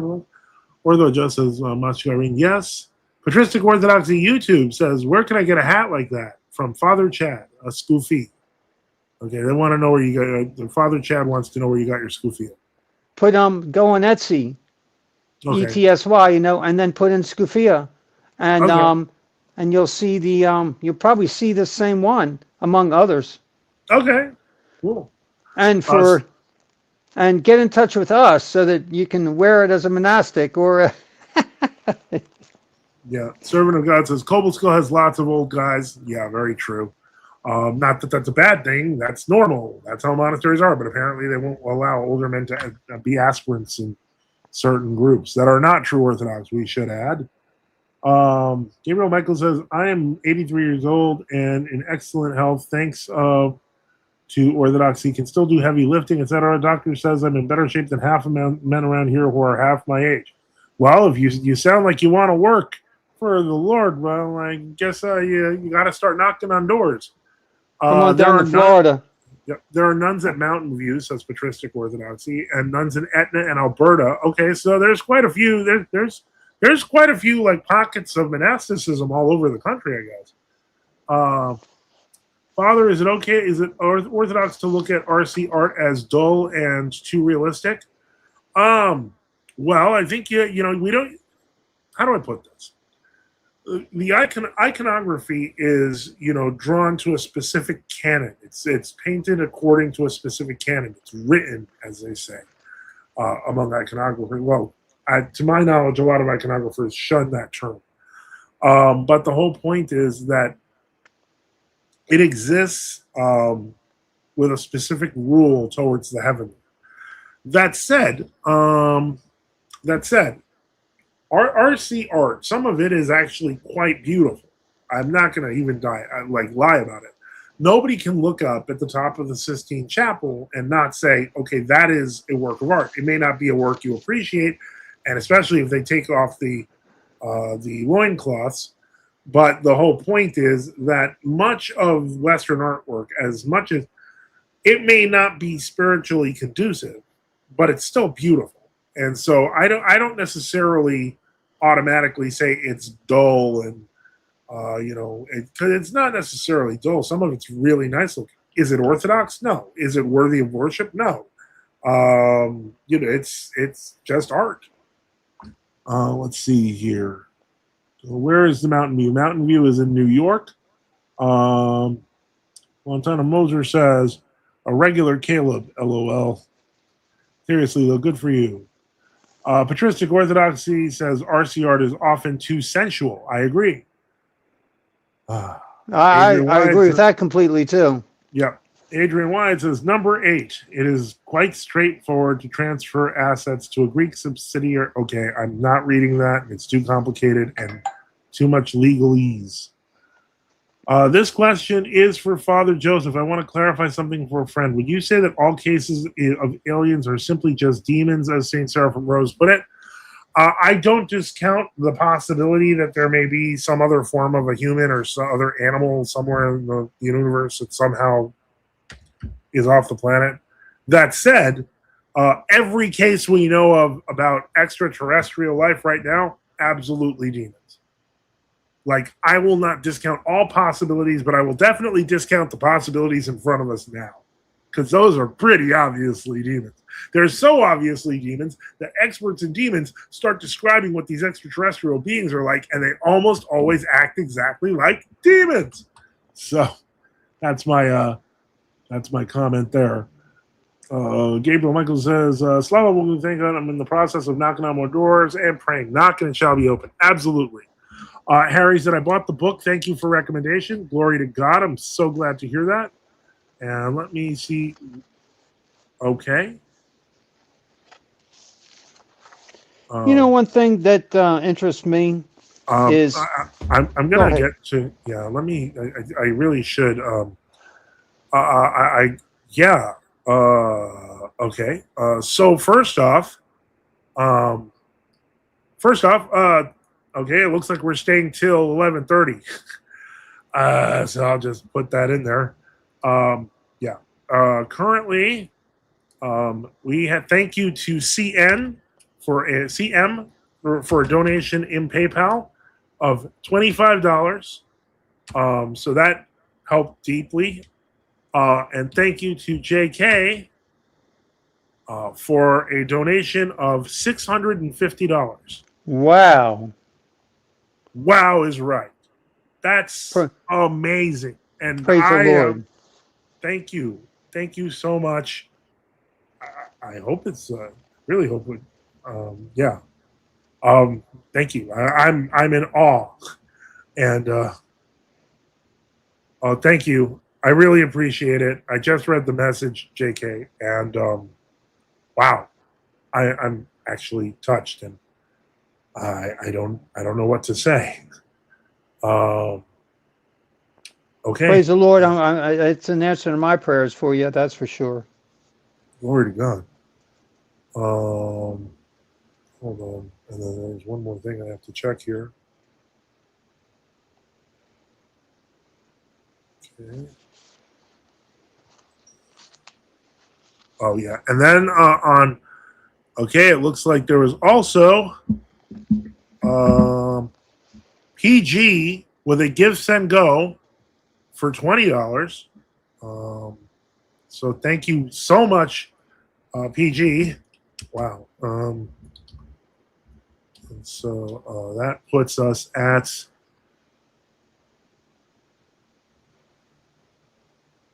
$710. Praise the Lord. I am in such awe.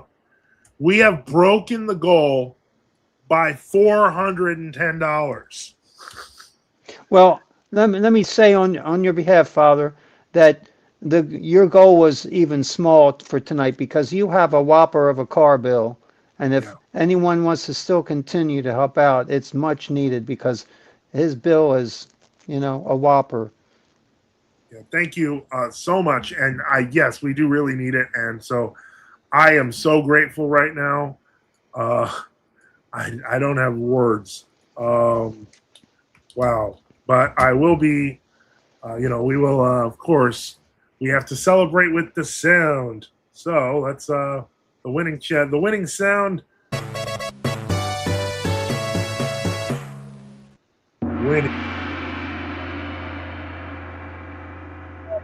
Gong, and I have more gravitas. Would be nice if Reader John were doing it, but if he's not, I at least have a gong, so I can just be like, winning.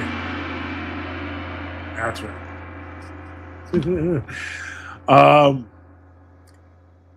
Yeah. Yep. Glory to God. Glory to God. And praise God. Yep. Thank you.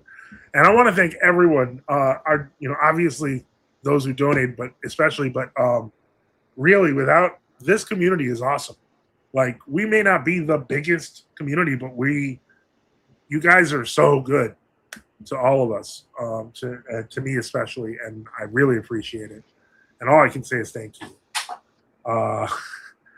Yeah. And Reader John says that's never happened before. No, I've never seen a 200+% goal rings. No. Close the doors. Yep. Yay, that's awesome. Yeah, thank God. Thank God. And wow, that's amazing. Throw holy water in any alien and see what happens. Yep. Oh wow. Yep. Wow.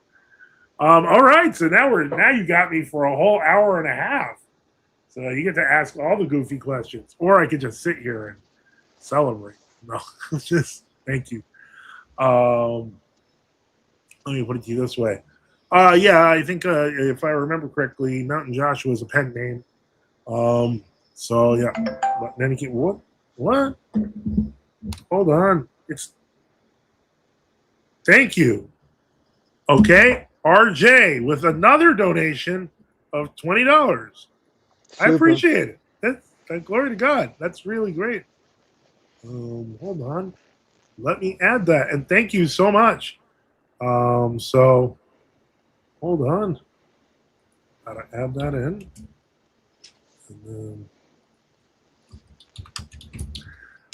And also, I didn't add. Did I add Harry? Let me take a look here. Harry Saint. Did he have other ones earlier? No, that was Sunrise and Nicholas. Okay. Harry Saint with a 99-cent super sticker. Thank you so much. Hold on.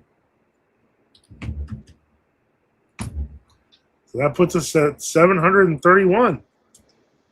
And so we're now at 431 in honor of the Council of Chalcedon, I guess, over our current goal. So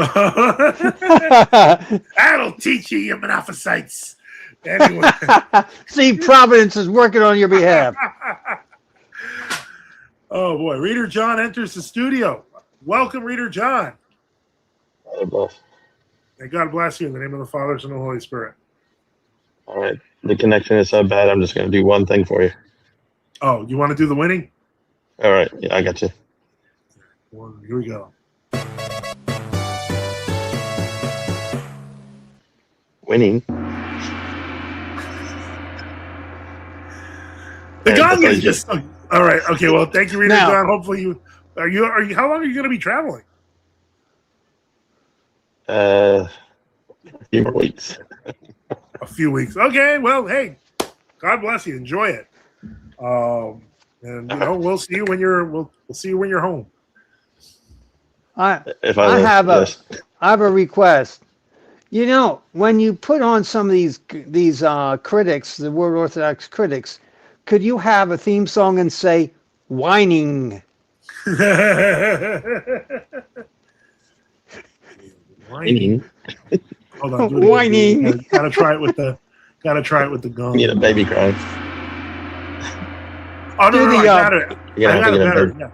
Get a baby cry. Do the Debbie Downer. Do the Debbie Downer sound or something. Hold on, let me tell you. You remember Debbie Downer? Yeah. Oh, that's awful. Oh my goodness. What's this?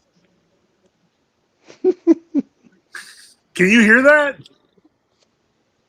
No. Scream man. Okay, so hold on. Yeah, I'm gonna add this. So go ahead, say whining and watch what I got. Okay. Whining.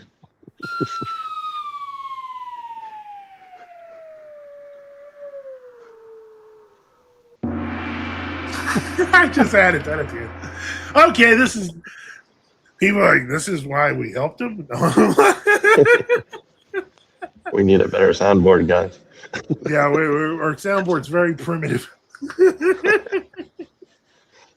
All right, I'm going to sign off here because I think I'm going to get cut off. Council of Ephesus. That's a good point. Okay. Foul Nestorians. Okay. Anyway, all right. Have a good night, Reader John. God bless you.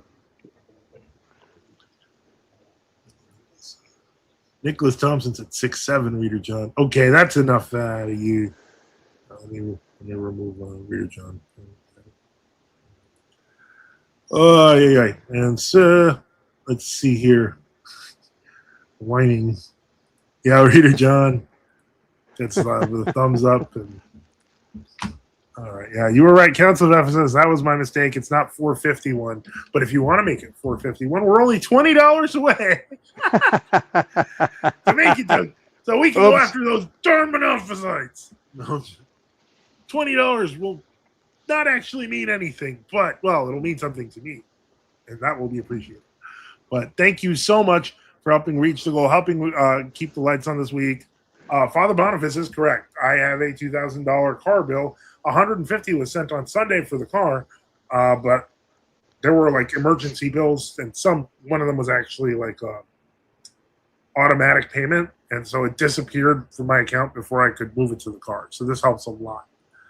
So thank you so much for that. And plus, you go into penalty interest in what, 3 months? Yeah, I have to get it done in 90 days. Yeah. When is Boniface? I'm assuming Father Boniface. When is this Boniface debating layman's seminary? I assume it's whenever they can find the time. Yeah, I did text him. I didn't get a response, but I maybe texted the wrong. So I don't know.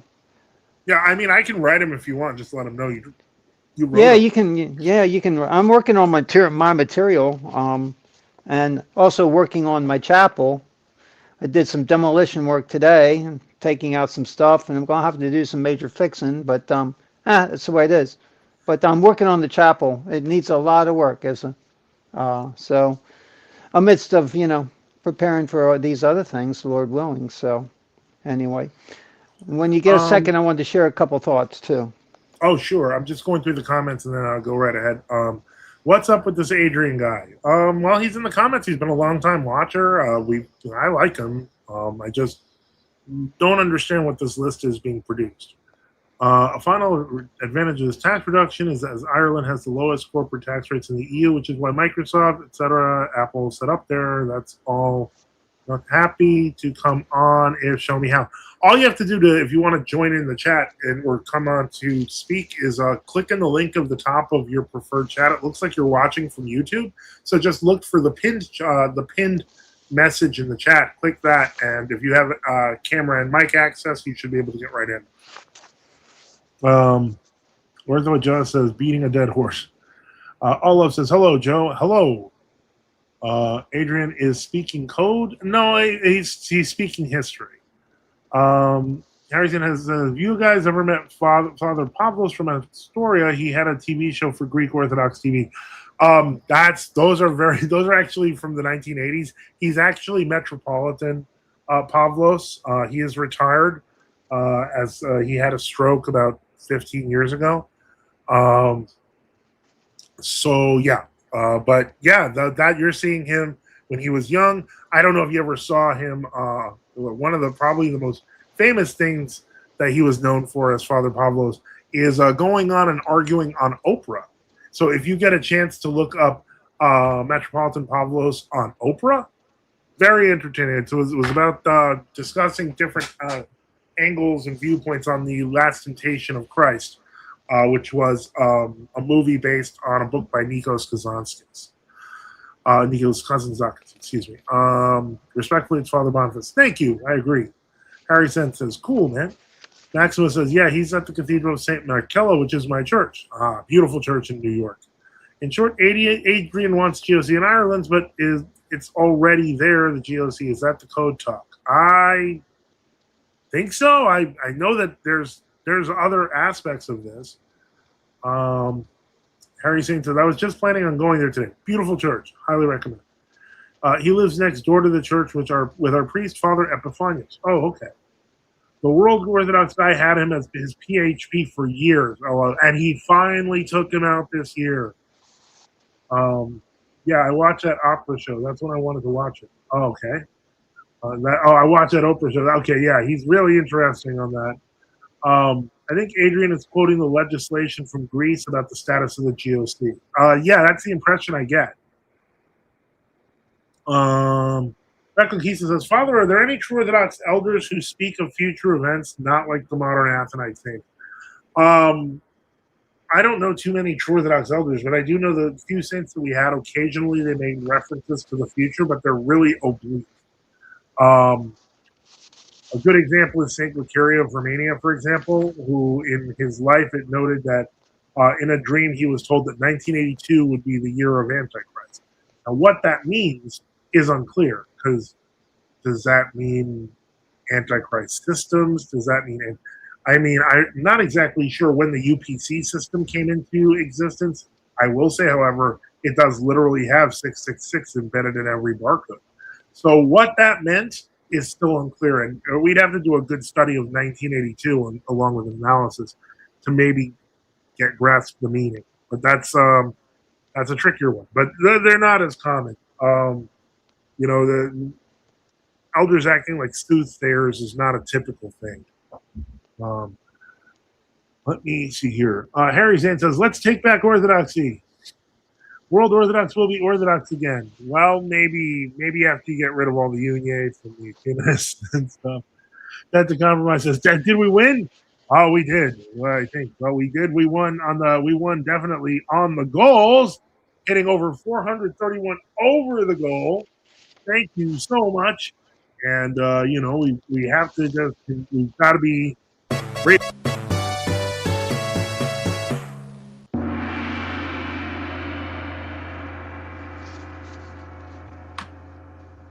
Okay, Romagato says, DTC, we won. Can you tell about the pretzel thing now? For some reason, Romagato was asking about your pretzel thing, DTC. I don't know if you feel like explaining. Harry Saint laughs. That compromise says, World War I sent their worst. Incidentally, Ireland currently holds the EU presidency for the current 6-month period ending December 2026. We'll now try to come on. If struggle to do so, we'll message you in the chat. Okay, go for it. Meanwhile, I'm just going to shut that off and say thank you again for all of you. That's really awesome. So yeah, we're going to keep on going. Jerry sniggering. I thought he was sniggering ginger, but yeah, I can see how those letters get. They're intentionally confusing. Was Calci Webster T over is basically confirmed. Interesting. Okay, we're probably going to want to know more details. He's from World War Now. Oh. And Nikos Kazanskis, atheist, Miso Helene. Yeah, he was. What's the Orthodox position on ethno-nationalism? Well, we believe in Christian nationalism. We believe that countries have a right to exist. We believe that, God made nations and peoples. But we also believe that, God made mankind, and that, the races were divided, but that when they are reunited in the church in Christ. And I tell you what might be an interesting perspective is ethno-nationalism in light of democracy or monarchy. That's an interesting point. Because you're going to get a propaganda viewpoint from a democratic way of looking at it, and then you're going to get a different viewpoint from a monarchical, hierarchical, orthodox perspective. But the issue might be how many Orthodox are starting to promote a democratic Republican style of government now and hold on to their hierarchy in their church, but advocate a republicanism, a rule of the people in their view of government. And I'm starting to really see some of that, where if some Orthodox are promoting George Washington, the great Freemason, and they're making a movie, aren't they? Young Washington's coming out. Yeah, whoever is doing that, but so what, it gets me very concerned, because if some of these Orthodox are going to promote, now we need to have a healthy understanding and appreciation of our country, yes, but when our country is founded on principles of resistance to monarchy, to promote the anarchistic idea of the people rule, and so you have got that power comes from the people, power of the government comes from the bottom up, from the people up to create their own type of government, as versus monarchy, which is power coming from the top down, and which has been in the world from the beginning. And so you've always got that history of those arguing those points. Oh, well, hold But, on. Welcome, Adrian Wyatt.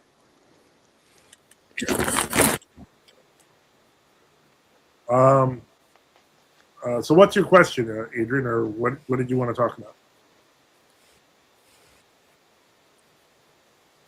Is he on? I can't hear him. Yeah, I can't. Can you hear us, Adrian? Yeah, I can hear you. Can you hear me? Yes. So you wanted to talk about some things on the show? Well, I just thought about the companies and getting around these restrictions. If anybody wants to ask me any questions, it's really not complex. I just think they were certainly not well advised. Okay. Well, thank you for that. Yeah, I think just people were confused in the chat because of you had a list, and that always confused. Then they feel like they have to go. Yeah. I mean, I can understand that. I was trying to kind of. Well, I mean, I think that. I mean, while I support. Can you hear me now? Yes, that's better. That's better. Yeah, that's better. Yeah. So, yeah, and I think it's a more general thing. This is a problem that we true Orthodox suffer from in many jurisdictions. Yeah. And the whole Bulgarian Old Calendar Orthodox Church case thing is very much a part of it. And yeah, and the other thing is there have been some favorable developments in terms of global human rights law on this, because you have the International Convention on International Covenant on Human Rights, right? Okay, and the European Court of Human Rights has to answer to that under its own conventions. And there was a case called Singh versus France, which basically established that they weren't applying their own convention correctly, and they had to give people more religious freedom. And that's the key case. That was about 2011 or so, and that ultimately opened things up for the BOCOC.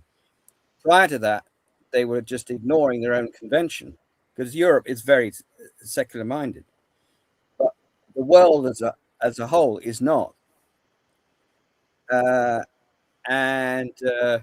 So, like, for example, prior to that, you'd had some Jehovah's Witnesses in Finland who'd kind of arranged with their employers to be able to take the feasts they wanted off and swap shifts and things like that. Yeah. And that was not upheld by the European Court of Human Rights. Well, that now would be because of the Singh case. And if you take all the European countries as a whole, everywhere apart from Belarus and Russia is a member of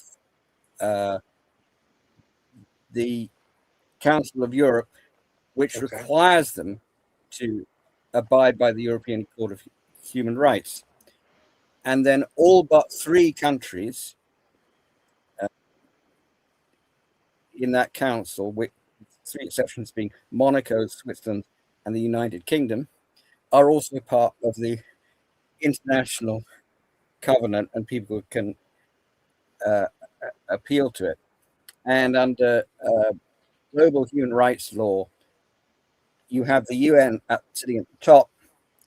You have then beneath it what are the kind of continental things. They call them regional, so like Europe, Africa, the Americas, and Asia. And so their overall human rights courts and so on have to comply with the overall UN thing, which is generally much more favorable to our kind of freedoms. And you know, because it's also influenced by the fact that while, you know, places like Northern Europe especially, and Europe in general, tend to be very aggressively secular, that's not entirely the case with the rest of the world. In fact, it's not the dominant thing in the rest of the world. So there's that as well. But even putting that all to one side, if you're an EU citizen or you know, company or any kind of organization, you have the right of free establishment. And the easiest jurisdiction to do that in is the Irish Republic, which also has the lowest taxes, and you then just basically back the assets back into that and use it as a subsidiary. And there ain't nothing that the Greek government can do about it, because they can't stop an Irish limited company using the trading as principle to trade as the genuine Orthodox Church of Greece, and then they put it all out on the note paper. You know, they can call it either by that name or some other name in terms of the actual. Do you know what the actual? Do you know what the registered name is in Greece now for the GOC Politicos? Well, I don't know. I've just been told that they had to register under this heterodox category. Now, okay, they were facing some lawsuits for at least some of their property, so it may be that they could have been. Well, the way it worked to do that by the Greek courts for those assets. The way that worked is because in 2008 they added that that clause into the Greek constitution to say that the Orthodox Church of Greece is the one that's under Constantinople. So by doing that, effectively anyone who claimed to be part of the Orthodox Church, because of the Greek constitution, was automatically submitting to Constantinople. Yeah, but the Greek constitution itself, as long as they're members of the EU, and the Germans found this out the hard way, and the Poles and others,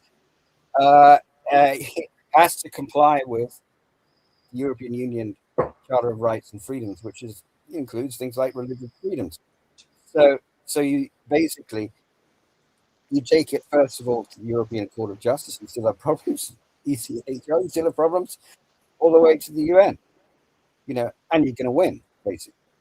How much does it cost to do that? Well, it doesn't cost all that much. They've got the assets to deal with that. Okay, I'm going to get through some comments if I can. Give me just a moment and we'll get back to this topic. So let me see here. He's from World War Now. Maximus says, Father, do you think of all the modern prophecies of the great events starting soon a hoax? I tend to be much more skeptical of them than I was previously, particularly the ones from like Pro New Calendar Elders and things like that. I think that the folks at World War Now are building a case for the apocalypse off of that, and I think that might be dangerous. What is the Orthodox position on? Okay, I read that one. Did Roman Catholicism invent liberalism? No, it created the environment for liberalism to take heart. Montana Moser says, I think the World Orthodox terror among the wheat situation, in my opinion, there really isn't anything to take that. Maybe Father Joseph can give us thoughts. Yeah, I would agree with that. That was on Members Chat, by the way. So yeah, I would agree that in that sense, we're kind of just dealing with what's, who's left of the good ones in World Orthodoxy, and come on board the ship of salvation. What's going on with World War Now? I think they're kind of I think they're kind of imploding because the world isn't falling apart as quickly as they'd like. Patristic Orthodoxy says, Nicholas Thompson, what traditional nation wasn't ethnic? Ho hum, no controversy there. Harry Saint says, Montana, Montana. Yeah, but my God, it says, like, the roots aren't good, Montana. Adepticon Compromise says, my bad, it was Sniggeringer, a.k.a. Jury. Okay. Montana Moser says, oh my God, that's a good point. Didn't think of that with a member chat. Reader John says, not bad for a one-bar phone of T-Mobile. Very true. Nicholas Thompson says, I bring up ethno-nationalism because I see multiculturalism, leftism, and globalism being heavily promoted. I was leaning towards ethno-nationalism. Well, the problem is this, and I mean, I don't know what country you're from, but there's usually healthy and unhealthy expressions of ethno-nationalism. And the healthiest ones are the ones you find in the church. So that is what I would recommend for you. Are there TO in the Caribbean, Jamaica, PR, Cuba, Dominican Republic? I think there might be a mission in Dominican Republic and in the Bahamas. That's all I've heard, but I'm not aware of any others. Patristic Orthodoxy says, ethno-nationalism is meaningless without Christ. Very true. Harry Saint says, Patristic Orthodoxy is Curacao. Sunrise says, Adrian, your mic is kind of muffled. Ramagata says, thank you, Adrian, for coming on to explain to us. Gabriel Michael says, very poor connection. Memento Mori says, wait, what? Webster and Calcio are the same person, or did I misunderstand? Stan, Servant of God says, this is weird. Wortho Just says, yep, LOL. Rita John says, that makes sense. Why both of them sound like idiots. That's pretty funny. I'm sorry. Patristic Orthodoxy says, are the Irish standing up to the Muslim invasion? And good point, Adrian. So what's where are you located, Adrian? In Portugal. Oh, okay. I don't know what the situation is like in Portugal. I guess they were wondering about the situation. I mean, Portugal does have a religious freedom law in 2002, which is very helpful. Okay, but they're not. Are they like importing thousands of people on the boats? Is it right? Well, I'm getting a bit of feedback. Okay, all right. Take a second. I mean, Okay, how's that?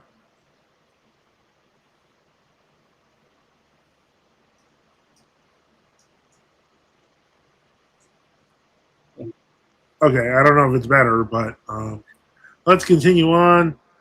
This is why many are saying that GOC have sold out by falling under this heterodox category. CDMPD, thanks for bringing the facts, even if they make some people uncomfortable. Sorry, this is not convincing. Change of the calendar, ecumenism, lifting of anathema, all good reasons for not being in communion. This stuff is not that. I'm not sure what you're talking about. Romagata says, who made the United Nations? I heard little hats control it. New World Order. Calciu says, Seraphim Webster's base. No one cares what you say, Calciu. You and your new supervillain team, the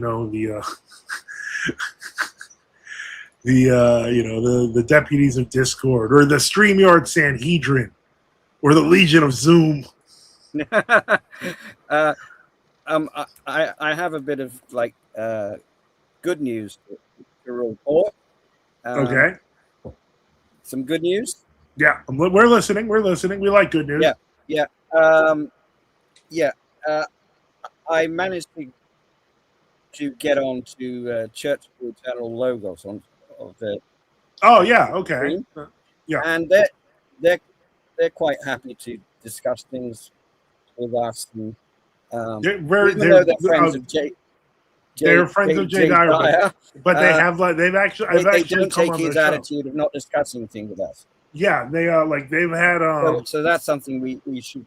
Yeah, I will definitely. I think Catel's a great place to go. I agree. Look towards doing something.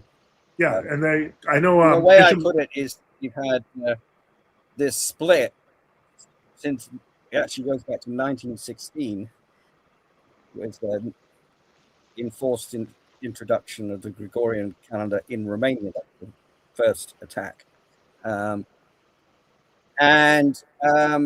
We need to resolve this split that has been going on for 10 years. That's the way I put it. And that it was that's kind of perfectly reasonable. Oh, And I have some ideas how we might do that. I should mention this, that normally, although I only put up super chats and member chats, I will put up chats making fun of Calcium. So don't that's just absolutely free because it's hilarious to make fun of people who are annoying, and he's annoying.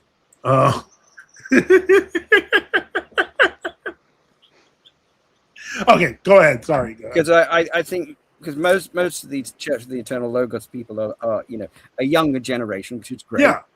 And then we've got, for example, the works of Vladimir Moss. I don't know if they know much. They probably very few people know how big his library really is. Yeah. I mean, I was in the same parish as him, so I know him well. Now, sadly, I've had information that Vladimir is being assessed to see whether he's developing dementia. So I don't know how much more he's going to do. Yeah. I mean, didn't his I wife don't know whether passed on? that's going to come out as positive on that or not. Well, I will say his wife passed on a few years ago, like 3 or 4 years ago, or maybe I'm getting older. But the point is that whenever that happens, huh? Vladimir is 77 or so now. It's about that. So what happens? It just So we have to find some way of kind of like bridging these things and dealing with what hopefully is a more reasonable younger generation. I mean, I think most of the people in Church of the Eternal Logos are probably in their 20s or early 30s, which is fine. It's a new generation, and they might be more reasonable than some of the previous ones, ready to make peace. Maybe. I think that's something a lot of people want. So, yeah, I mean, the example I want to give is the Chuckle Brothers in Northern Ireland. Now, they were the Unionist hardliner Reverend Ian Paisley, and his Sinn Féin number Martin McGuinness, both deceased now. But when they actually got down to it and had to run a joint executive in Northern Ireland, they were always laughing and so on. They got on like a house on fire. So hence they got that nickname, the Chuckle Brothers. So there comes a point where we need to deal with people who are prepared to talk, and there'll be people at extremes who won't, and try and draft some solutions. I mean, think of the iconoclasm went over 100 years, and then it came back again, and finally was back. Well, ultimately, I mean, we can have positive disposition across jurisdictions, but what needs to be involved ultimately are the bishops, because they have to. But we can pressure can be put on. Hold on. And we may not get all of them, but we can get enough. Give me 1 second. That's my dog. Give me 1 second. Yeah. Hey, Adrian, I got a question for you. Yeah. I haven't heard the name Ian Paisley for quite a while. Is he still alive? No. He died some while back, as did Martin McGuinness, his Sinn Féin counterpart. And when they finally did make peace, they got on extremely well. So Ian Paisley, wasn't he Free Presbyterian? Yeah, the Reverend Ian Paisley. Yeah. Yep. Presbyterian. Yeah. And they got on so well, laughing so much, they got the nickname the Chuckle Brothers. Interesting. From really quite opposite perspectives. So if you could put it like in American terms, like someone from the Republican far right and the Democrat far left, might be an analogy. But no, do something practical. Patricia Orthodoxy says Vladimir Leonti's famous spiritual son and an icon guardian brother Jose Munoz Cortez seems not to have gotten the memo. This is a reference to Calcium making up stuff about Archbishop Leonti of Chile, and let's see here. Ortho just says, right, such and such had the same belief, it must be true, Antichrist. Memento Mori says, why do World Orthodox keep using a tu quoque family fallacy to debunk true Orthodox? Yeah, good question. Patristic Orthodoxy followed up. If Vladimir Leonti thought RCs had mysteries, it's curious that he consecrated bishops for the GOC in 1962. And then Kelsey wrote something which won't appear except on the little corner of the screen then. So as I said, if anyone, because I don't want to see his stuff on the screen, if anyone wants to make fun of Calciu, you get your comment on free just so that we just get him off the screen some more. Actually, I have a better idea. I'm just going to boot him. All right, peace out, Calciu. Anyway, that guy's not nice. Not, I'll put it up, even though I already took out calcium, but hey, calcium deficiency comes back. All right, so go ahead. I'm sorry to interrupt, but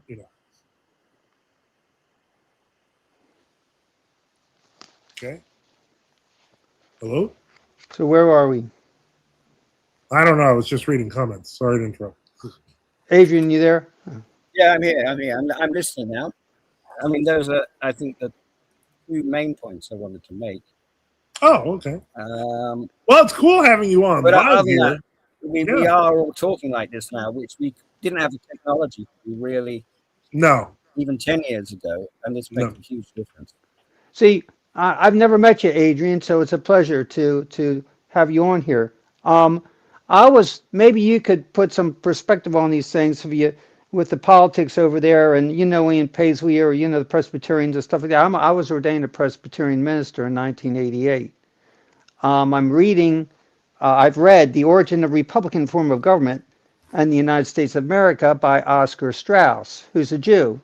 And he is giving me a lot of quotes from the other perspective, mind you, and I'm just very interested. But I was mentioning that to find some of these Orthodox people, whether they be to get their perspective on government, because if these Orthodox are going to start promoting democracy and republicanism, because the origin of we are, we promote monarchy exactly as Orthodox, but there's always basic laws in monarchies, so there's always, even in Orthodox autocracy, a sort of form of constitution, and it varies a lot.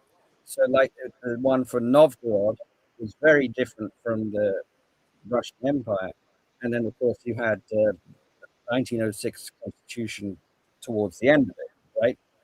So it's actually more fluid than people might think, and there have been a few Orthodox republics. If you actually delve into the history, such as San Marino was originally founded in AD 304 as an Orthodox republic. It still exists. It's the oldest state in Europe.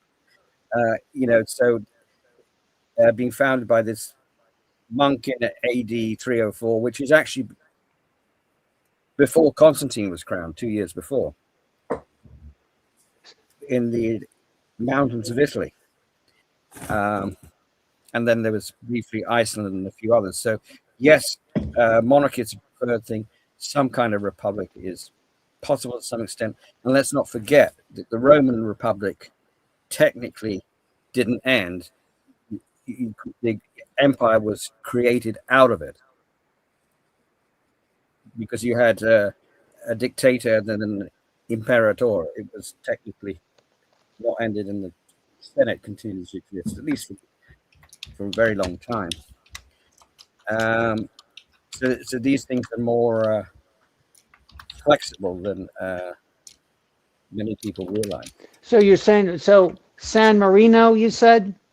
Yeah, look it up. Okay, so San Marino, what, like monastery, or what was it? Well, there was a monk who set this republic up, basically. He was the Marino of the San Marino, and it still exists as a republic. It did not join the Kingdom of Italy when that union came about in 1860. And then, the area of Rome and so on was 1870. But it never joined it, and it remains independent to this day, not in the EU.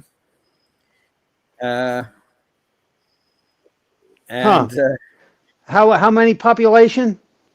Oh, maybe, I don't know, 50 to 70,000. Yeah, I don't know how Really? much the population is. Small, but you know, it exists. And it's in Italy? Well, there was a certain monk called Marino who was involved in setting this up, Right. and it dates its foundation to, I think, 8304 or something like that. Okay. All right. All right. I could be wrong. It could be even centuries later, but it's definitely way pre-schism. If you just Google it, it will come up. Interesting. All right. And of course, Patristic Orthodoxy is an interesting. another interesting feature of it is that it's one of the last places in Europe to legalize abortion. It's quite mostly conservative. Uh-huh. Oh, I don't know. It's not going to be more than 100,000, but you if you just Google it, it's more than Monaco, but it's less than. Right. Okay. Yeah, in the mountains in central Italy. Like. All right. Yeah, it's a microstate completely surrounded by Italy. It has a population of 34,172 in 2026. Patristic Orthodoxy says Ian Paisley's memorable scene in Parliament against John Paul II was classic. I denounce you, Antichrist. I refuse you as Christ's enemy and Antichrist with all your false doctrine. Yeah, that was and then Patristic Orthodoxy also said, I'm waiting for someone to start a true Orthodox microstate.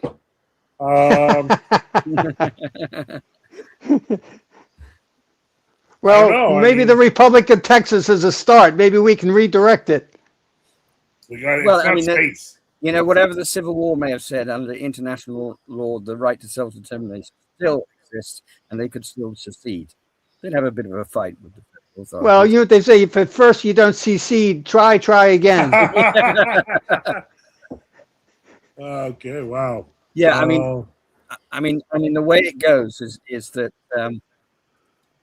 it kind of says try to be autonomous, and you got to deal with that. That's more or less what the law says on it. And it's in the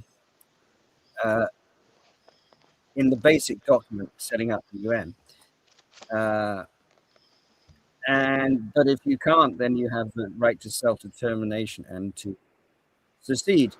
And that's how South Sudan eventually won its independence and broke off from it. Yeah. So the Confederates may have lost the Civil War, but they won in San Francisco in 1945, and that's a much bigger victory. Yeah, keep on doing it. I mean, there's a very interesting film, The Free State of Jones, about the American Civil War, which is based upon real events. And basically, these three counties, including the county of Jones, had a rebellion against one of the Confederate states in favor of the Union. But so self-determination can work both ways. Okay. Now, what state was that? Were they in? Do you know? I'm trying to think. Was it? I'd have to look at the film again. Possibly Mississippi. But if you Google the Free State of Jones, it's a great film, and it's based on the Free State of what? Jones. Jones. Yeah. Oh, that's interesting. Because the best I'm film I've ever seen on the American Civil War, and it's based on real events. You see, I live in the Panhandle of Florida, and I'm in Walton County, and just a month or two ago, they had a community celebration, and so they have a historical society here, and Walton County was a little bit different than the rest of the Union because they were highly monarchist, and so one of the issues was that the Indians in this area. Well, that's probably why God put you there, because you're highly monarchist too. We'll see what happens. We'll see what happens. But I know, I was invited. I was invited to possibly speak, but when they screened me, they dropped the invitation. So, okay. So, The Free State of Jones was a movie that came out in 2016. It wasn't Jones County, Mississippi. Yeah, So yeah, I guess the guy was originally a Confederate soldier who kind of reconsidered after the 20 slave rule or something, and effectively tried, like, he, I guess Jones County, he basically turned into an independent country because it did, and then basically like it became like a place where people were deserting the Confederacy went, etc. And then afterwards, it was just converted back to a county. So interesting. Okay, so in the book The Hidden Hand by Count Cherub Spiridovich, are you familiar with that, Adrian? Hello, you there? Anybody there? Father Joseph? I'm here. I guess, is Adrian frozen? I think No, you might. I'm getting a bit of echo, the thing echoing back later, but I can deal with that. So yeah. I'll Spiridovich made one telling point. He said that if you try and impose, what was it, the rights of the individual, individual liberty, you dehumanize people. But if you impose the corporate issues of the sovereignty of the people, then you dehumanize. I need to get that quote. But the South, I'm not, but I think I get your drift. You know, I mean, yeah, there has to be consent. Can you hear me? Can you hear me? I hear you. Yeah. The South was continuing a class system of aristocracy. Okay, the North was promoting the liberty of the individual, and so the clash was on those two issues. And so you have a certain amount of people in the South. Well, it's just kind of odd because if you have people promoting monarchy in the South, but then the South itself was opposed to monarchy. They were upholding. You get all kinds of weird things. One of the Swiss cantons until 1971 had as its representative the King of Prussia within the federal thing. I mean, and Switzerland is, of course, the Confederation of Helvetia. So I missed you. So what are you saying about that again? You're clipping. Say that again about Switzerland. Yeah, I mean, yeah. Until 1871, the King of Prussia was by right one of the representatives of one of the cantons of Switzerland. Switzerland itself, the Federation of Helvetia, is like Republican, always has been. So the divide is not necessarily so cut and dried as people think between monarchy and republic, all the rest of it. What do you think of the particularization of the individual, like individual rights, individual sovereignty, and in relation to monarchy, where that individualism the only true sovereign is God, basically. Right. And if he has created a hierarchy, then a person who's claiming individual sovereignty is against is in opposition.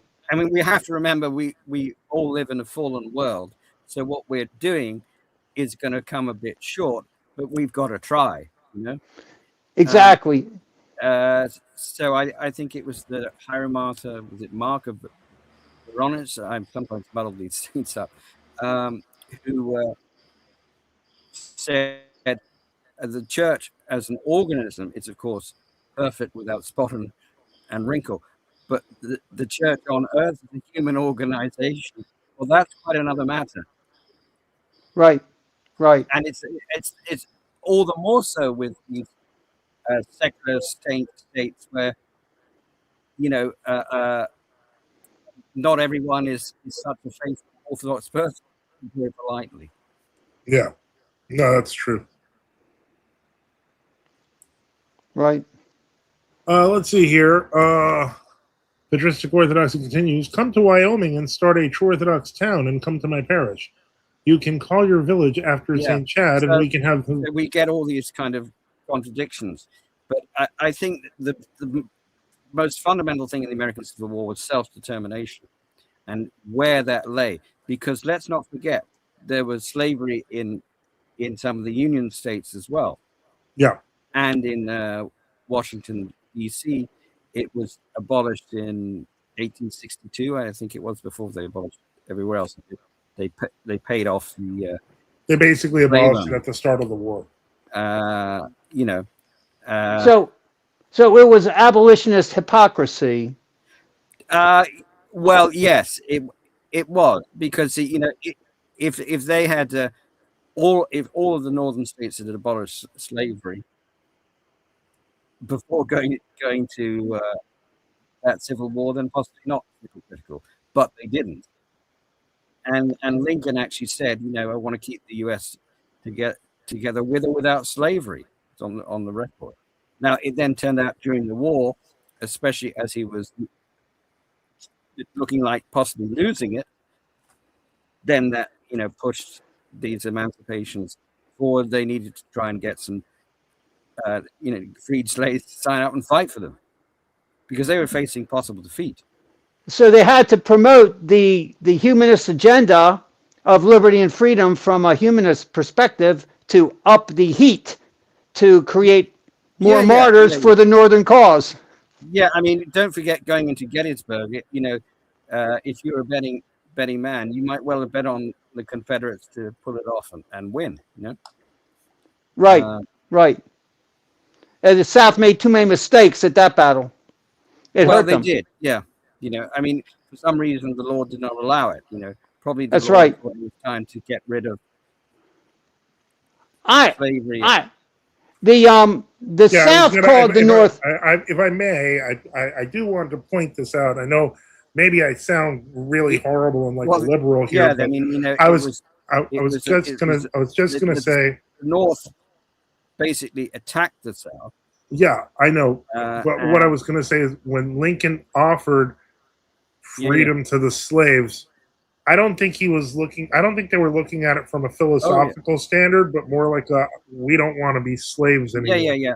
And it's interesting, my Canadian grandfather, when he visited the South, and this would have been, he died, age 88 in 1980. So this would be in 1920s and time like that. When he spoke, they asked him where he was from, and he said, "Well, I'm Canadian." And they all said to him, "Well, thank God you ain't no Yankee from the North." Yeah. I think the Emancipation Proclamation was made to try and turn the slaves against their masters to weaken Absolutely. the South. That's exactly why they did it. Yeah. But it failed, though. It failed because too many slaves were still loyal to their masters there. Yeah, but they did manage to recruit quite a number of troops, the Northern armies, certainly from the previously slaving parts of the North, which were Washington, D.C., and one of the states, I forget which one, was it Maryland? Possibly, yeah. The northern state nearest Washington, I think it still had slavery. It would be Maryland. Yeah. I'm from Maryland. Well, there you go.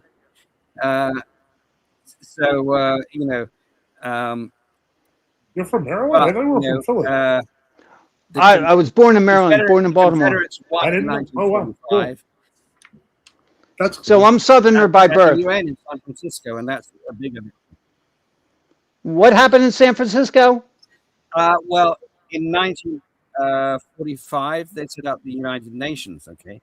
And under its charter, there's a right to self-determination.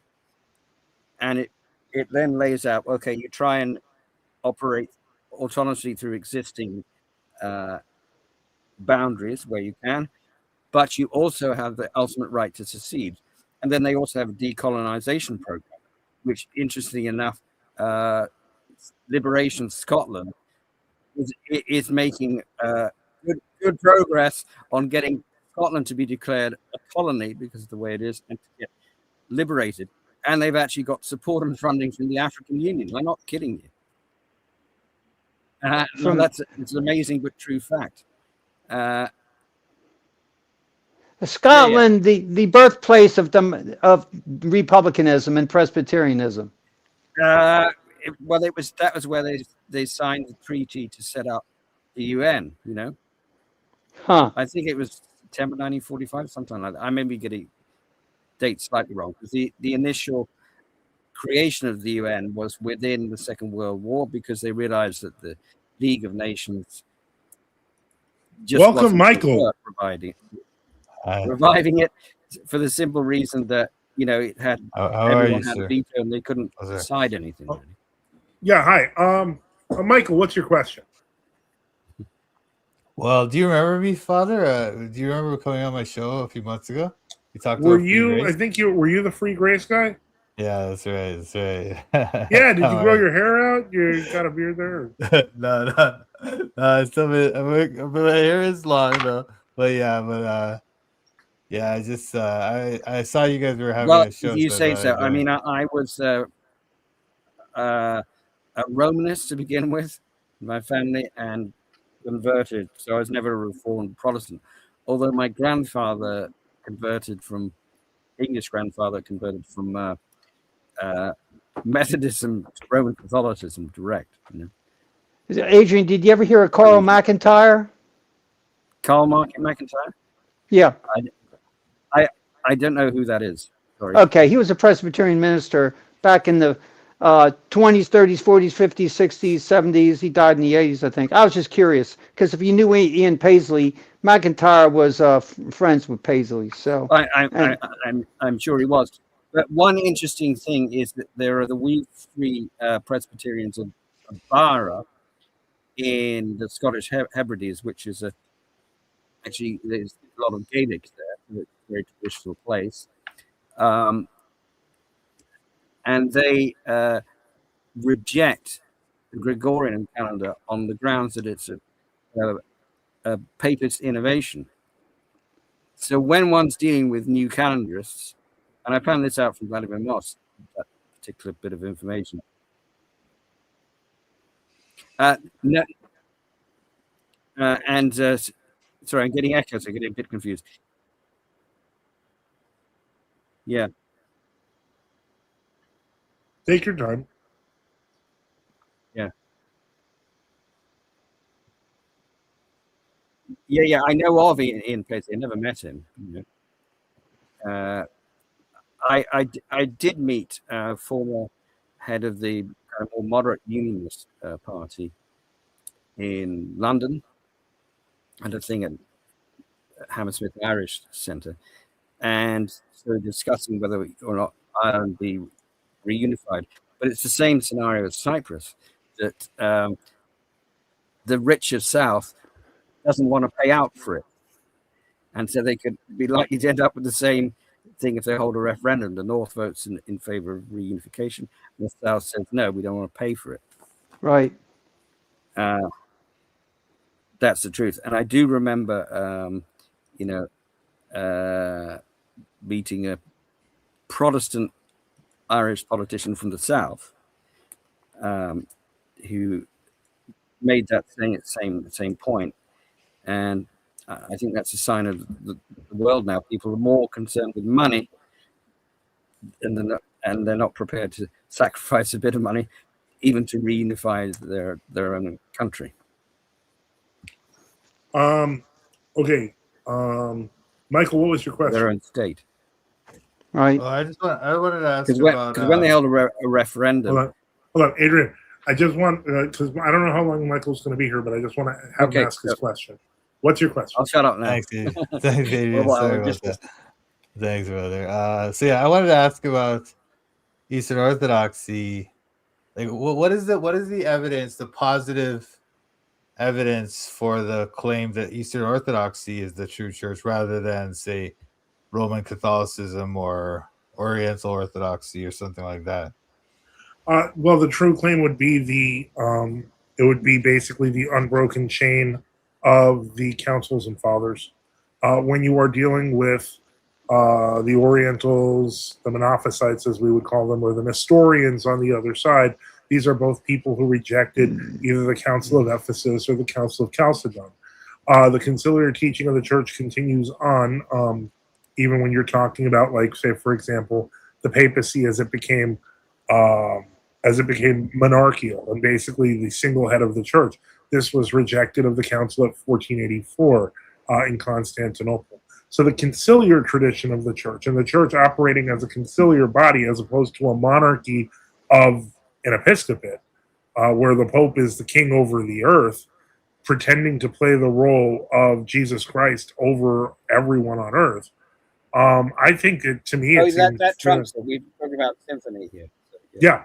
So that's part of the reason, symphony is, as Adrian brought up, where the king and the bishop or the metropolitan operate on an equal playing field. These are all parts of Orthodox tradition which disprove the concept of the papal cult or other groups that call them, that didn't, honestly, they only, when you're talking about the Monophysites or you're talking about the Nestorians, these groups did not call themselves Orthodox until very recently, like the 1970s. They became Oriental Orthodox.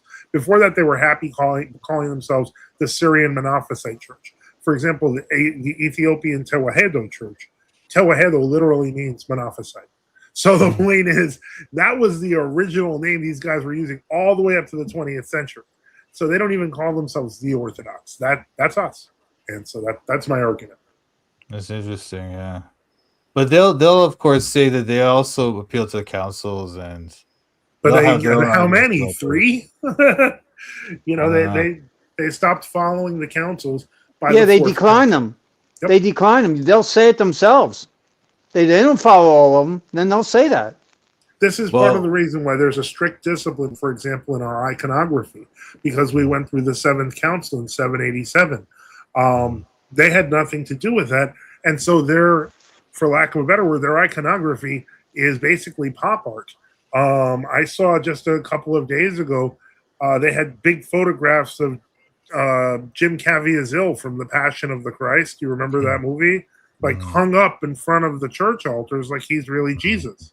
Yeah, it's bizarre. But then you might say, like, I mean, it's interesting that they will say that that's like an icon, right? They'll say that, right? I have no idea. I don't understand. When I first saw that, I could not believe it, and I have no idea what they'll say. Like, I'm at a loss. What's the difference between that kind of iconography, shall we call it, and like your more legitimate iconography? You know what I mean? Well, this has a canonical tradition that goes back over 1,000 years and was the standard between East and West for what it means. There's symbolism baked into every part of that image, whether people realize it or not. Whether you notice the O1 over in Christ's halo to indicate that he is the one who is, or God, the vine leading to each of the apostles, etc. I'm not saying I liked The Passion of the Christ as a movie, but I would never use a still of Jim Caviezel and then say that's Jesus. Like, to me, that's crazy because it's a Hollywood actor. So that's where I would go with it. Yeah, I mean, I'd be glad to answer any other questions. Of course, we're always here Sundays. So today we're going to end in about 7 minutes. So okay, all right, but all right. No problem. You're here every Sunday. Yeah, and I'm glad to see you again. I remember we saw you with the overnight episode, which was really, really long. And the Christian King was afraid of us. So that was pretty funny. But thank you. Thank you for being here. Thanks for answering my questions. Yeah, nice to meet you, Father, and nice to meet you, Adrian, and God bless you. Yeah, nice to meet you, Mike. God bless you, and hopefully we see you Sunday. I love your picture in the background. That's great. Thanks. All right, God bless. Take care. Take care. Hey, Adrian, could you send me an email? Father Boniface TOC @gmail. Father Boniface And then GOC at Gmail. T Okay. TOC as in T as in GOC. Tom. Okay. I'm glad I otherwise I wouldn't have got there. So true. Yeah, Also, at Gmail. Yeah. I like to appreciate and get in touch with you. Yeah. Let me see here. And Reckon. it's Go ahead. been very interesting. Interesting enough, some of the in India after the Russian Revolution, some of those who were separated for centuries came across exiled Russians and joined the church. So Oh, you mean that's the Armenians, right? Actually, get the invite to the medical synod, but we agree with it. Yeah, we'll do.